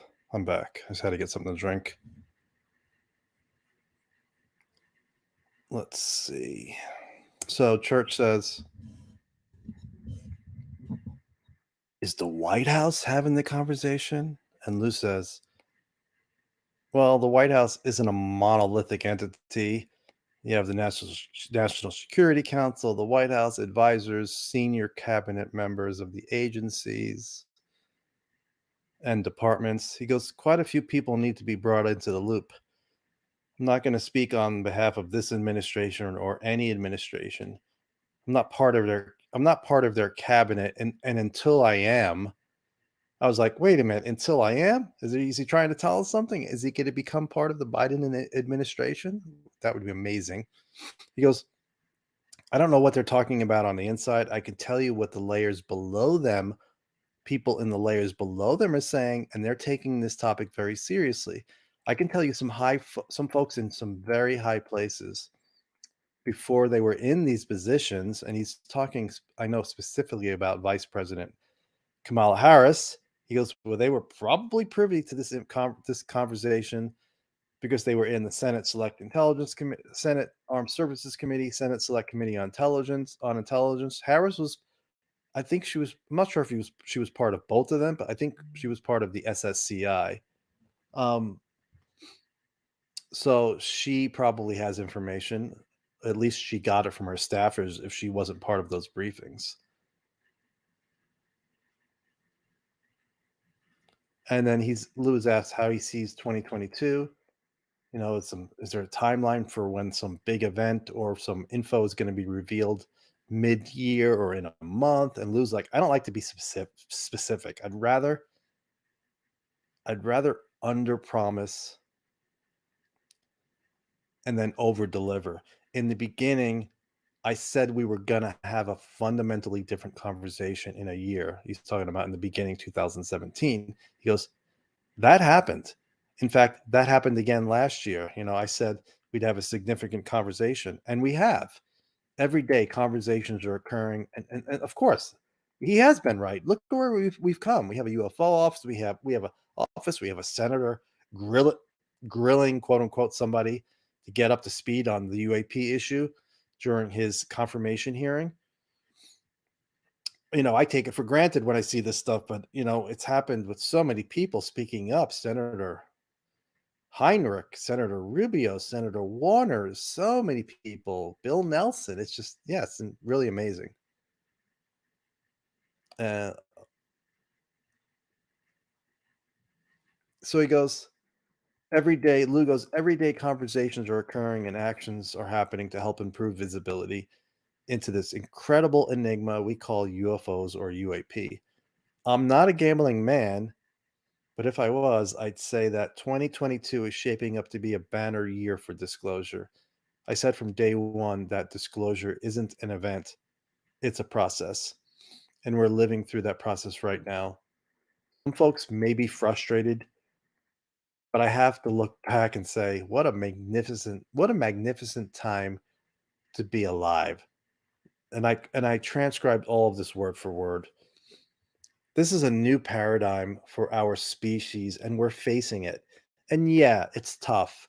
And sparks fly, and there's a lot of friction. But we're doing it. And we've moved tectonically pretty far in just 4 years. I don't think 4 years ago, if you were to ask somebody, would we be having legislation and law and directors of CIA and directors of national intelligence and directors of NASA and presidents all coming out and saying, yeah, this is real. They would probably try to commit you to some sort of mental institution. But yet here we are, right?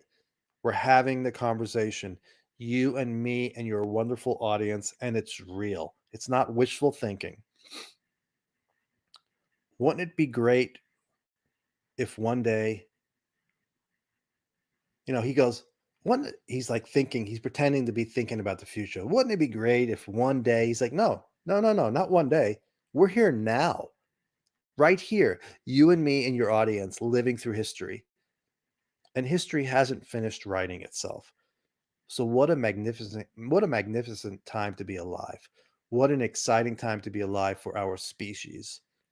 Yeah, we've got problems. We've got Putin, we've got Ukraine, we've got China, South China Sea, Taiwan, terrorism, COVID, political issues, infighting, economic issues, inflation, social unrest. But that's all normal. We do that anyway as a species. That happens all the time. That's never changed.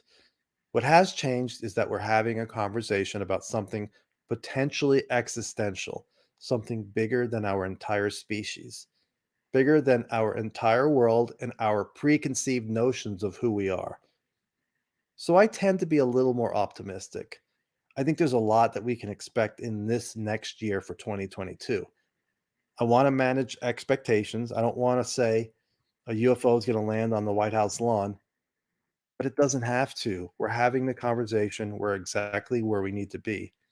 In fact, we're probably a little ahead of where I thought we're probably a little ahead of where I thought we would have been. So I'm quite pleased. I'm quite content. So that's encouraging. And hopefully you guys haven't fallen asleep yet. This is true. 70 plus years. But at least we're getting here now. It's gonna happen. I think, I'm gonna be 57 in April, so late April. So I do think we're gonna learn amazing things in my lifetime. I don't know if we're gonna get the whole story. I don't know if we'll ever get the whole story. Maybe whatever this is doesn't want us to know the whole story. So, it's up to that intelligence, probably, or intelligences, multiple intelligences. Anyway, we're towards the end here. And then Lewis asked about something he said in the past about humankind's plural. And he says, it's really personal for me. We put limitations and barriers on everything. Look at the map. We're a species that doesn't even realize the way we think in some cases.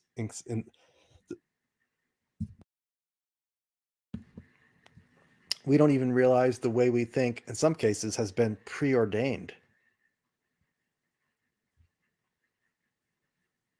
Get that off there. Sorry.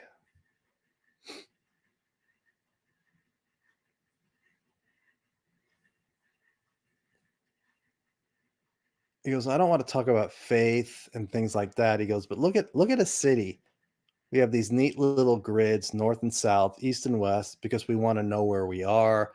We want direction. We want speed limits on the roads, rules and regulations and policies, so we know where we fit. We want to know where we are physically, socially, and economically. We get uncomfortable as a species with the unknown. It scares the hell out of us. In reality, if you were to take a globe and realize there's no up and down on the globe, we're all spinning, hurtling through space around some obscure star in some obscure part of some obscure star in some obscure part of an obscure galaxy we call the Milky Way. And all of this can come to an abrupt end at any moment with bombardment of life-ending comets and meteors at any moment. We simply don't know, and we don't like to think about those things. That's something I talk about. We're special. Won't God is not going to allow us to get hit by a civilization-ending comet. Okay, well, we've been hit before. We're going to get hit again. Hopefully, it doesn't happen in our lifetimes. But if you believe in reincarnation, it doesn't matter. Eventually, we'll have to deal with it, unless we progress as a species technologically, where we can guide comets out of the way, that kind of thing. Hopefully that happens. But anyway, Lou says the universe is huge. It's grandiose, and we like to look at mankind when we say mankind as having 2 arms, 2 legs, 10 fingers, and that kind of defines who we are as a human being and as a species. But maybe there's a larger family. Maybe there's something bigger to it. And I have heard somebody, I don't want to call them a source, but somebody that definitely has more information than I do, saying that some of what we might be dealing with is relatives of ours. Whether or not they came from somewhere else or were here and left, I don't know. But that's a really nice thing to think about, the possibility that we have relatives. And that's why you see the shapes that we see, and we see humankind contact. As far as certain experiencers, they'll have experiences with human looking beings. Um, Maybe that's what's going on. Maybe those are our relatives, but I have heard the relatives word come up. 90. Hopefully this is going to work right. 91. There we go. So maybe there's something bigger to it. Maybe we have a lot more in common. In fact, life in the universe has more in common with itself. And a lot of what we do and the way we think in binary terms. And he goes into the whole, when you're in the womb, you hear the heartbeat of your mother's heartbeat, and it's like on, off, on, off, on, off. He goes, we all think good and bad, hot and cold, left and right. We think in life. We think at life in extremes in a binary sense. Do I do this or that? But Mother Nature doesn't work that way. She works in wondrous diagonals and fractals. Going left or right may make sense if you're coming up to the edge of a cliff, but in reality, life is like a minefield, and left or right could kill you. Sometimes no decision is the right decision. Sometimes you want to go up or down or backwards. We have to force ourselves to think about it that way, especially with this topic. If a UFO does land on the White House lawn tomorrow, the first two fundamental questions from the military will be, do we extend a hand or do we point an M16 at it? And neither one of those might be right. We're looking at the entire equation incorrectly. We don't have enough variables or data to even solve the equation. Exactly. We don't even know what the hell we're dealing with. And I assume the people in the government don't know either. Those small pockets of people who have access to the entire database of information from the last 75 years. I'm sure they have ideas, but I don't think anybody really knows. So Lue says it's too early to solve that equation. Either one of those may wind up being bad for us, either shaking their hand or shooting them. It may not be a good solution, and we have to force ourselves to stop thinking in terms of simple, rudimentary, humanistic ways that we do. Mother Nature has proven to us over and over that she doesn't work that way. Imagine having to go to work and you could only take a series of left or right hand turns, and you couldn't go straight or diagonal. It's inefficient and would take you a long time. But that's how we think as a human species. And he goes into the mother's womb. We're cardiosocial animals. He goes, that may be why we look at life anthropologically and sociologically the way we do, but that's flawed. Scientists are now saying that may not be the right way to look at life in the universe and nature.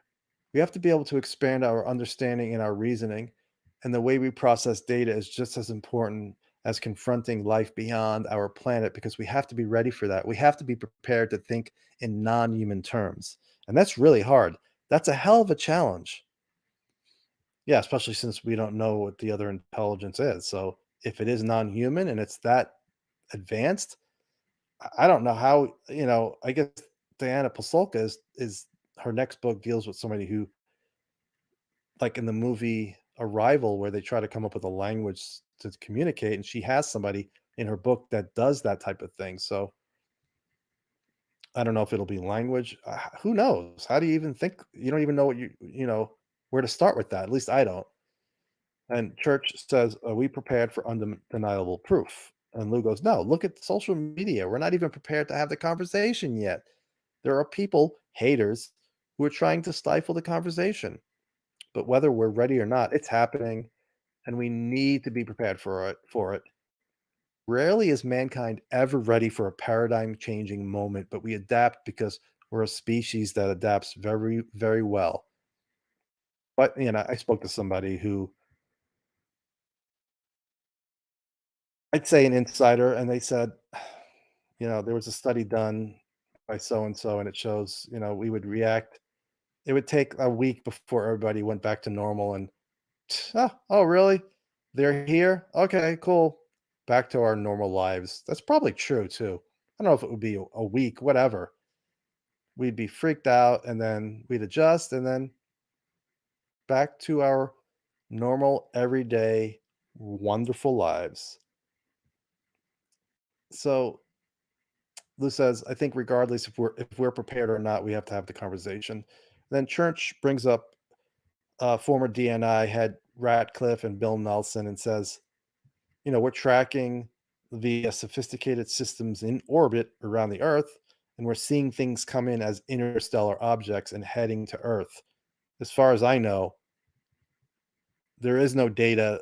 The person I spoke to said there is no, and they've seen a lot of data.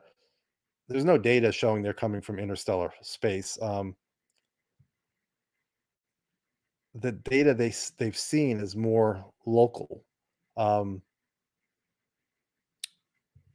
so that data showing that they're coming from deep space or from another planet, that the person said that data may exist, but I have not seen it.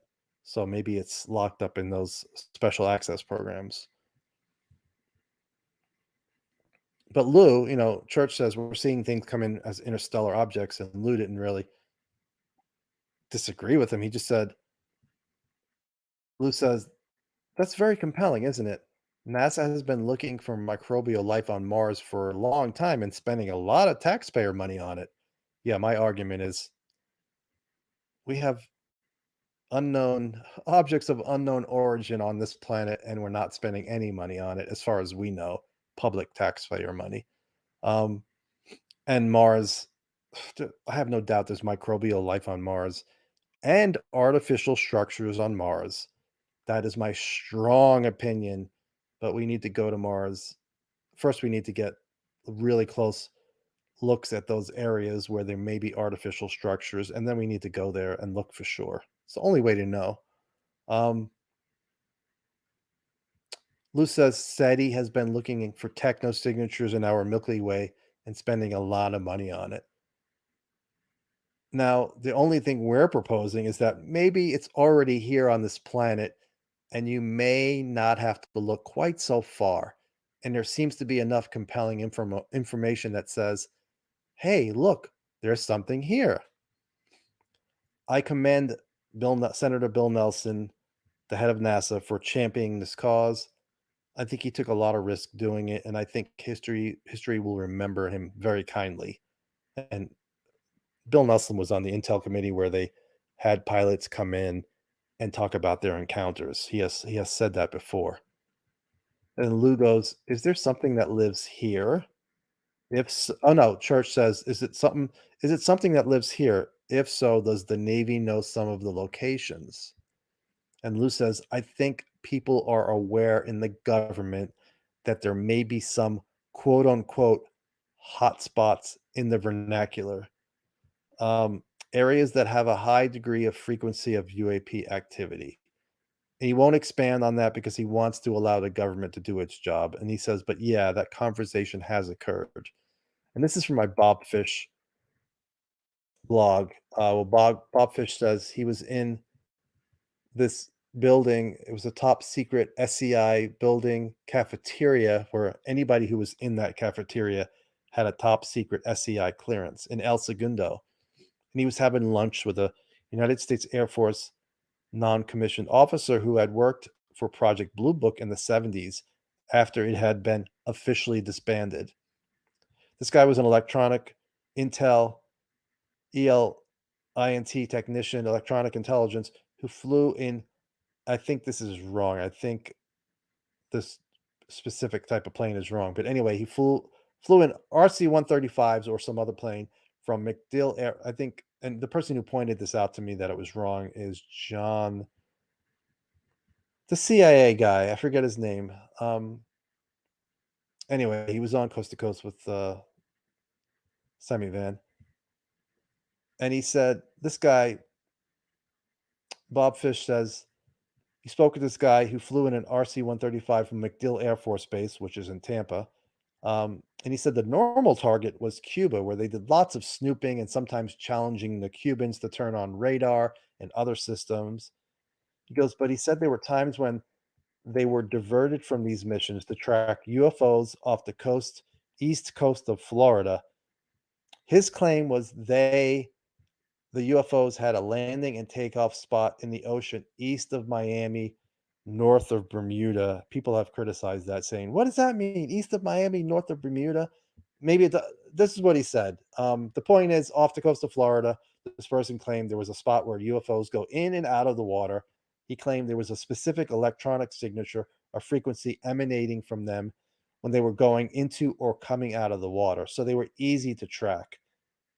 By the way, if this is true, then yeah, there are a decent amount of people that know about this, and we can go to that location and, witness UFOs coming in and out of the water if that's still going on. On several occasions, they filmed the UFO as it transitioned from water to air or vice versa. It brings up you know, the alleged triangle photo that Tim McMillan talked about where it's coming out of the water.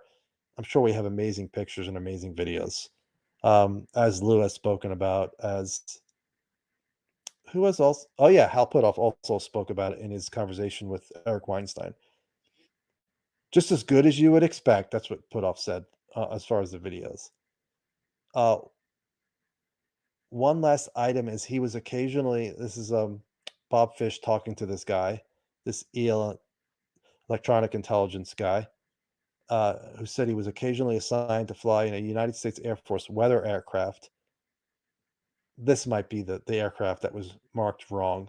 And they had a hurricane hunting mission over the usual UFO area, where his specific assignment was kept secret from the other crew members. And he would always report back to a dedicated United States Air Force intelligence officer on base when they returned from a mission. He didn't know where that intel that he collected was sent for processing or storage. Wright-Patterson Air Force Base in Dayton, Ohio would be the obvious choice. But he said, I'm not sure if this is the guy or Bob Fish saying this, but this was in the WikiLeaks documents. He said, high quality film of UFOs is out there somewhere. So, and I linked to that on Twitter. And if you're not on Twitter, if you hate Twitter, just go on, sign up to Twitter and just follow me. There are other people you can follow because I know people don't like the drama of Twitter. There are other people that just put out information. It's not just me. And then Church brings up the rumor about the triangle object coming out of the water, circulating in intel agencies. Have you seen that picture, Lou? He goes, I'm very much aware of it. Well, have you seen it? I've seen some very compelling images. I will not say specifically which one or which ones, but I am very well aware of that photograph. How clear is the photo? Who says it's about as clear as looking at the guitars on the back of your wall right there. There's the guitars. You saw this. What went through your mind? Us or them? Lou's like, I think you know the answer to that already, Jimmy. Go drink some dark coffee. Doc coffee. And Church says, the triangle could be our technology. And Lou says, I can't comment on any type of technology that we may have that's advanced. What I can simply say is that there's enough compelling evidence and information to suggest that what we are witnessing is not our technology, nor is it foreign adversarial. That was the last question because Lou had to go eat dinner. If you like what I do on here, which I'm glad to be doing YouTube again because I know people, a lot of this is old information to the Twitter folks, but there's a crowd on YouTube that does not frequent Twitter. So I know you guys do appreciate this, and I do appreciate the feedback. My Twitter is growing. I think it's 15,200 followers, and it's really hard to keep up. A lot of people like to respond. Oh, that's what I wanted to do. I wanted to read the comments to the Gillibrand. I'll do that tomorrow, and I'll read some of the comments on here because there's really some good comments, and then that's a way for those folks for me to answer their questions because I can't get to all the questions on YouTube. I mean, on Twitter, and then also do my blog, also do YouTube.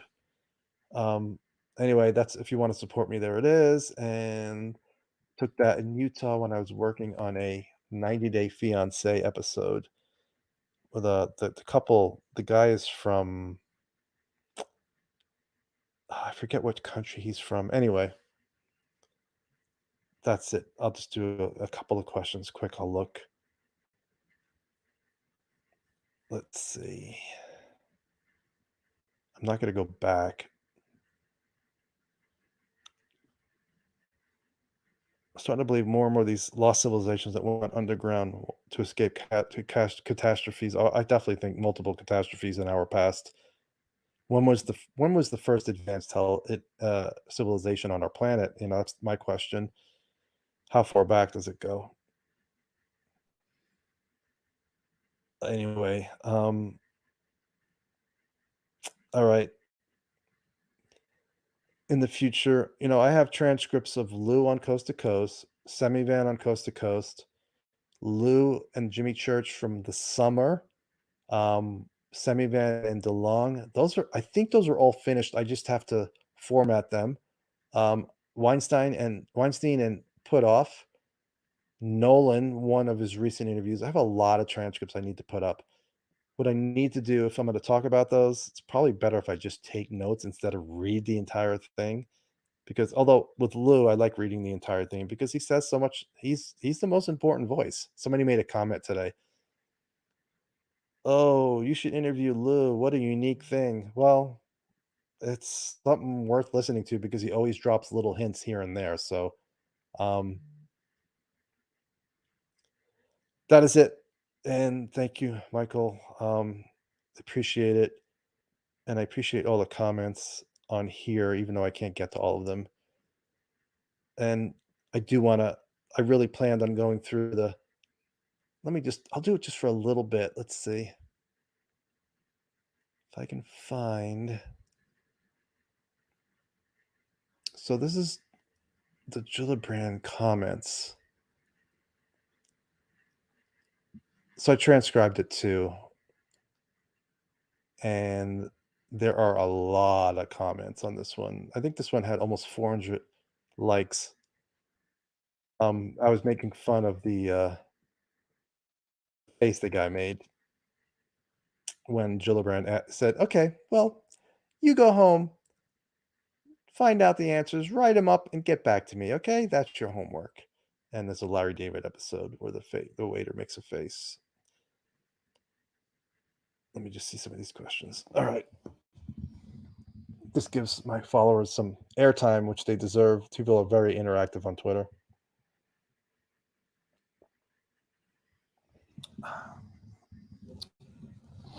Ty says, loved her persistence. This is not a game, and real people are being impacted, and we want answers. Yeah, you're damn right. And she is just, I think she's going to be relentless on this. Hopefully not the only one. And then Jeff said, his reaction at the end reminds me of students scared by a pissed off teacher. Oh shit, the teacher's pissed. I better start taking some notes to show her I'm paying attention. Yeah, exactly.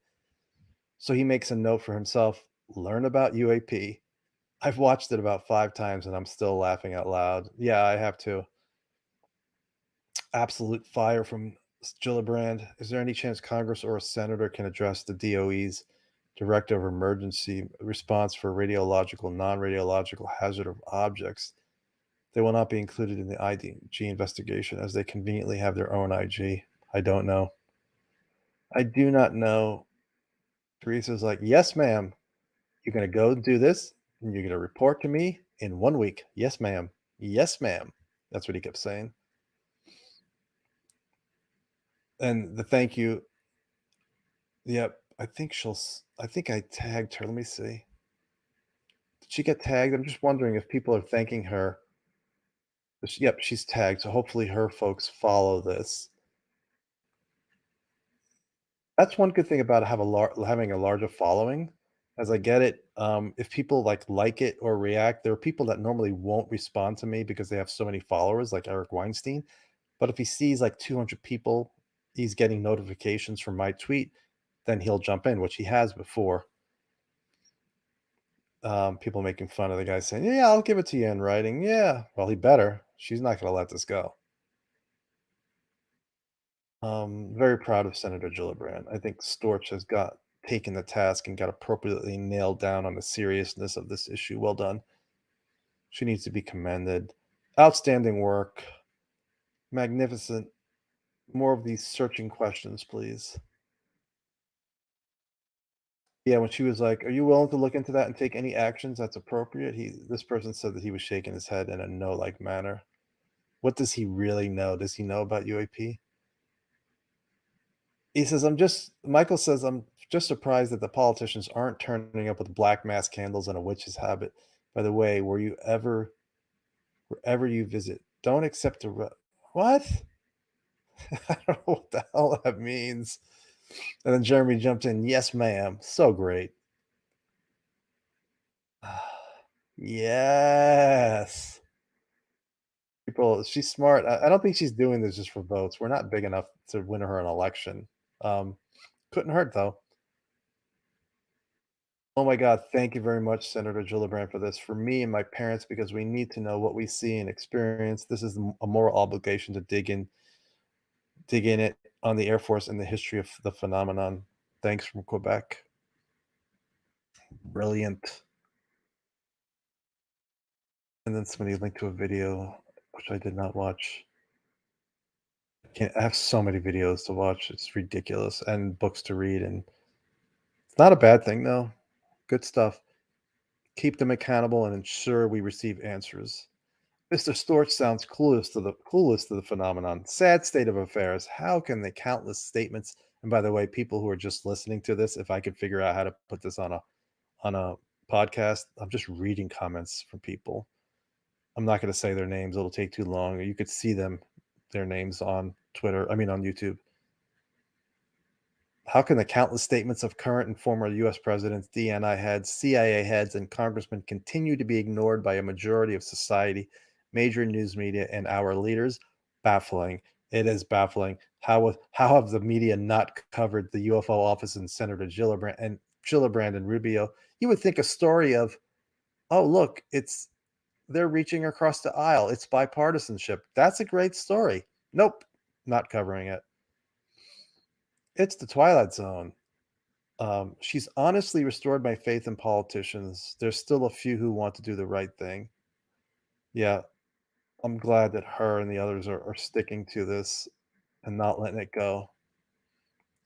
On this issue, she rocks. Yeah, it's like just like Rubio. I mean, I mentioned Rubio and UFOs, and my one friend is like, "You realize his politics and this and that." I'm like, I do realize that, but for this particular issue that can affect the planet, I just try to do my best and put that aside. It doesn't mean I'm gonna vote for him. I mean, that would be a really tough thing. Say it's Rubio and just say Rubio and Biden, and Rubio's saying we're gonna push really, and Rubio brings up UFOs, and like I'm so opposite his politics, but I think the UFO angle is so important. So that would be tough. And I know there are some people who are like, no, it wouldn't. You don't vote for Rubio, but I don't have to worry about that right now. This is exactly what I was hoping to see. This is fantastic and gives me a little more hope for what might come.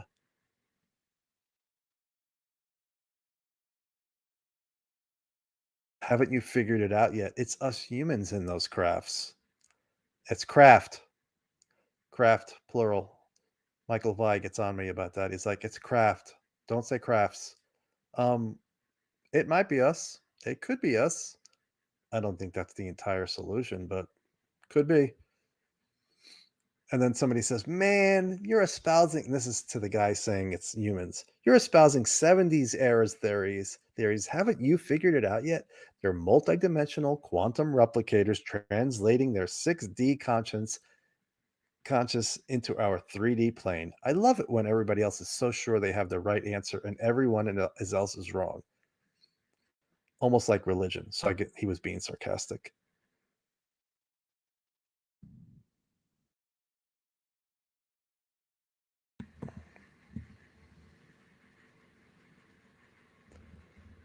Hey, Jeff, thanks for joining. It's about 2 hours in. I didn't plan on doing this, but I wanted to read some of the comments on Twitter because Twitter folks are really engaged and always responding, and UFO Twitter is great. The fact that we have elected officials pressing questions like this publicly is groundbreaking in itself. Outstanding from Gillibrand. The look on Storch's face when she asked him to familiarize himself with the UAP subject and respond in writing before his confirmation. Priceless. That was impressive to say the least. Let's see, anything else? Who is Mr. Storch? He's the guy who's the Inspector General for the NSA, and he's trying to become the Inspector General for the entire DoD, where they make sure things are on the up and there's no wrongdoing in various government agencies. IG for the entire DoD is a pretty big position. So the fact that the DoD is under evaluation, he needs to know about the UAP issue. She's getting more done on this topic than any figure ever has in the US government or any other government in known human history. As far as transparency and commitment, thank you, Senator Gillibrand. I'm glad people thanked her. And yeah, he raised his eyebrow at the end as people were pointing out, kind of like this doggy. Who is this? I live in New York and I have no idea who she is. Yeah, well, you should know your senator. Senators. I don't know who the other New York senator is. I would if I lived there. I used to live in New York. How do you feel about Gillibrand's corruption and this? I don't know. I don't follow all politics. You know, I'm sure they all have issues. Everybody except Bernie, because Bernie says UFOs, if they're coming here, then obviously they're more advanced than us. I have a pretty good Bernie if I could do it loud, but I can't do it loud. It's too late. And Bernie actually did say that when he was asked by that New Hampshire paper. I think it was New Hampshire. They ask everybody about UFOs, all the presidential candidates when they come through town. President Nixon and Reagan saw the alien bodies. All right, I don't know that, but they said get Admiral Wilson to find the alien bodies. I think that is it, right? Bureaucrats, they never fail to stifle investigations that benefit the public. Well, we don't know if he's stifling yet. Let's see. This is what's needed. No more excuses. Senator Gillibrand, ignorance is no excuse. And this guy, this guy has a ton of followers. ET explosion disclosure. Let's see how many. 31, but nobody ever responds to his tweets because he says stuff like he knows what's going on. He's one of the folks who knows what's going on. He's like, you'll never get to the bottom until you're willing to consider that she knows what is going on and is subnating the public to make them complacent for disclosure. No, I don't think she knows what's going on. I mean, I think she's seen some amazing videos, but I don't think she has access to the special unacknowledged special access programs that hold the decades and decades of data and the alleged intact craft. Yeah, somebody criticizes him and says such a negative view. Not sure where this comes from. Here's another viewpoint that she finally knows what is going on through the efforts of Elizondo and now wants to bring the truth to humanity through proper government channels and due disclosure right. What a concept. I'm afraid to click on show replies. Did he respond? It comes from an understanding of what is actually going on and not an optimistic hope for the best attitude. Yeah, he doesn't see Gillibrand, and the guy responds, I don't see Gillibrand as some far-reaching government conspiracy. Either do I. Although Luke has spoken about a group that operates in the black that comes in and grabs UFO data and intimidates people. So, and we also have in skinwalkers at the Pentagon, an entire town that was given electricity basically for being quiet about a massive sighting that they had. It was in Kentucky. And then they traced, um, they had Men in Black type folks come and basically intimidate them into not talking about their sighting that they had as a town. Next thing you know, they got electric. This was electricity because they had not had electricity before that. This was not. I think this was 2007. And then another guy had a sighting of a triangle out back. This was in Georgia. He took out the spotlight to shine it on the craft, and then this beam shot down and injured him. And he got visited by two quote unquote men in black, and they intimidated him. And um, they traced, I believe, they traced the license plates to the Department of Homeland Security. So, is that where the Men in Black, this group that's operating in the black, is that where they are? Based out of there? I don't know. That doesn't make any sense. If they're operating in the black, they probably, well, that could be. Never mind. I'm tired. Um, yeah, I definitely consider worst case scenarios, best case scenarios. The best case scenario is all of this is coming from our own collective consciousness. Like Carl Jung said, there are no aliens here. There are no parasites. There are no intelligence here who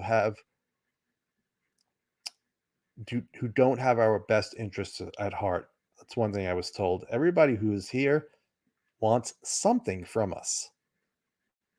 Um, where did Gillibrand come from? She's absolute fire. She's really out here kicking ass and taking names. And then somebody says, hogwash. Believers outside of government can prove aliens are here anytime they want. Not one government employee anywhere on the planet is needed to do this. Nothing prevents any of you from doing so, yet nothing. Anyone, actually, one thing prevents it. One thing prevents it. Aliens aren't here. Sad. I think that was Donald Trump and his sock puppet account, known as Kitty McPussington. Last one. Actually, Storch, his reaction is negative. When Gillibrand asked if he would familiarize himself with the issue, his mouth said yes, but at the same moment, he shook his head no. The body language reveals that politically he knew to say yes, but doesn't take it seriously. Can't trust him. I'll end by just I'm crooked. I'll pull up his video and play it one more time, and that'll be it. Hopefully, I can pull it up. Where is it? I might have gotten rid of it. Did I get rid of it? Yeah, I got rid of it. Oh well. All right. Good morning, Rodrigo. Good night, everybody else. Have a great night or a great day if your day is just starting. I will try to do this as much as I can. My personal stuff, I'm looking for work. I almost had a job in Texas for 5 days. It would have paid a lot of bills and would have helped a lot, but I don't think I got it because I wasn't in their local union. I am in the Vegas union, but they wanted somebody from there. I have not heard back from them because people don't like to give you bad news. So, good night, Jeff. And so, anyway, I'll keep doing this as much as I can until I get work. Hopefully, I get enough work to pay the bills, but not too much where I can't do this whenever I want to do this. I'm doing a show. Somebody's interviewing me the 22nd. So 5 days from now, I will promote it on my Twitter. And I'll talk about it next time. It's Calling All Beings. So it's a podcast I had heard about before. Anyway, have a great night, everybody. And like I said, if you like the stuff and want to support me, I'll leave that page up for 10 seconds and then good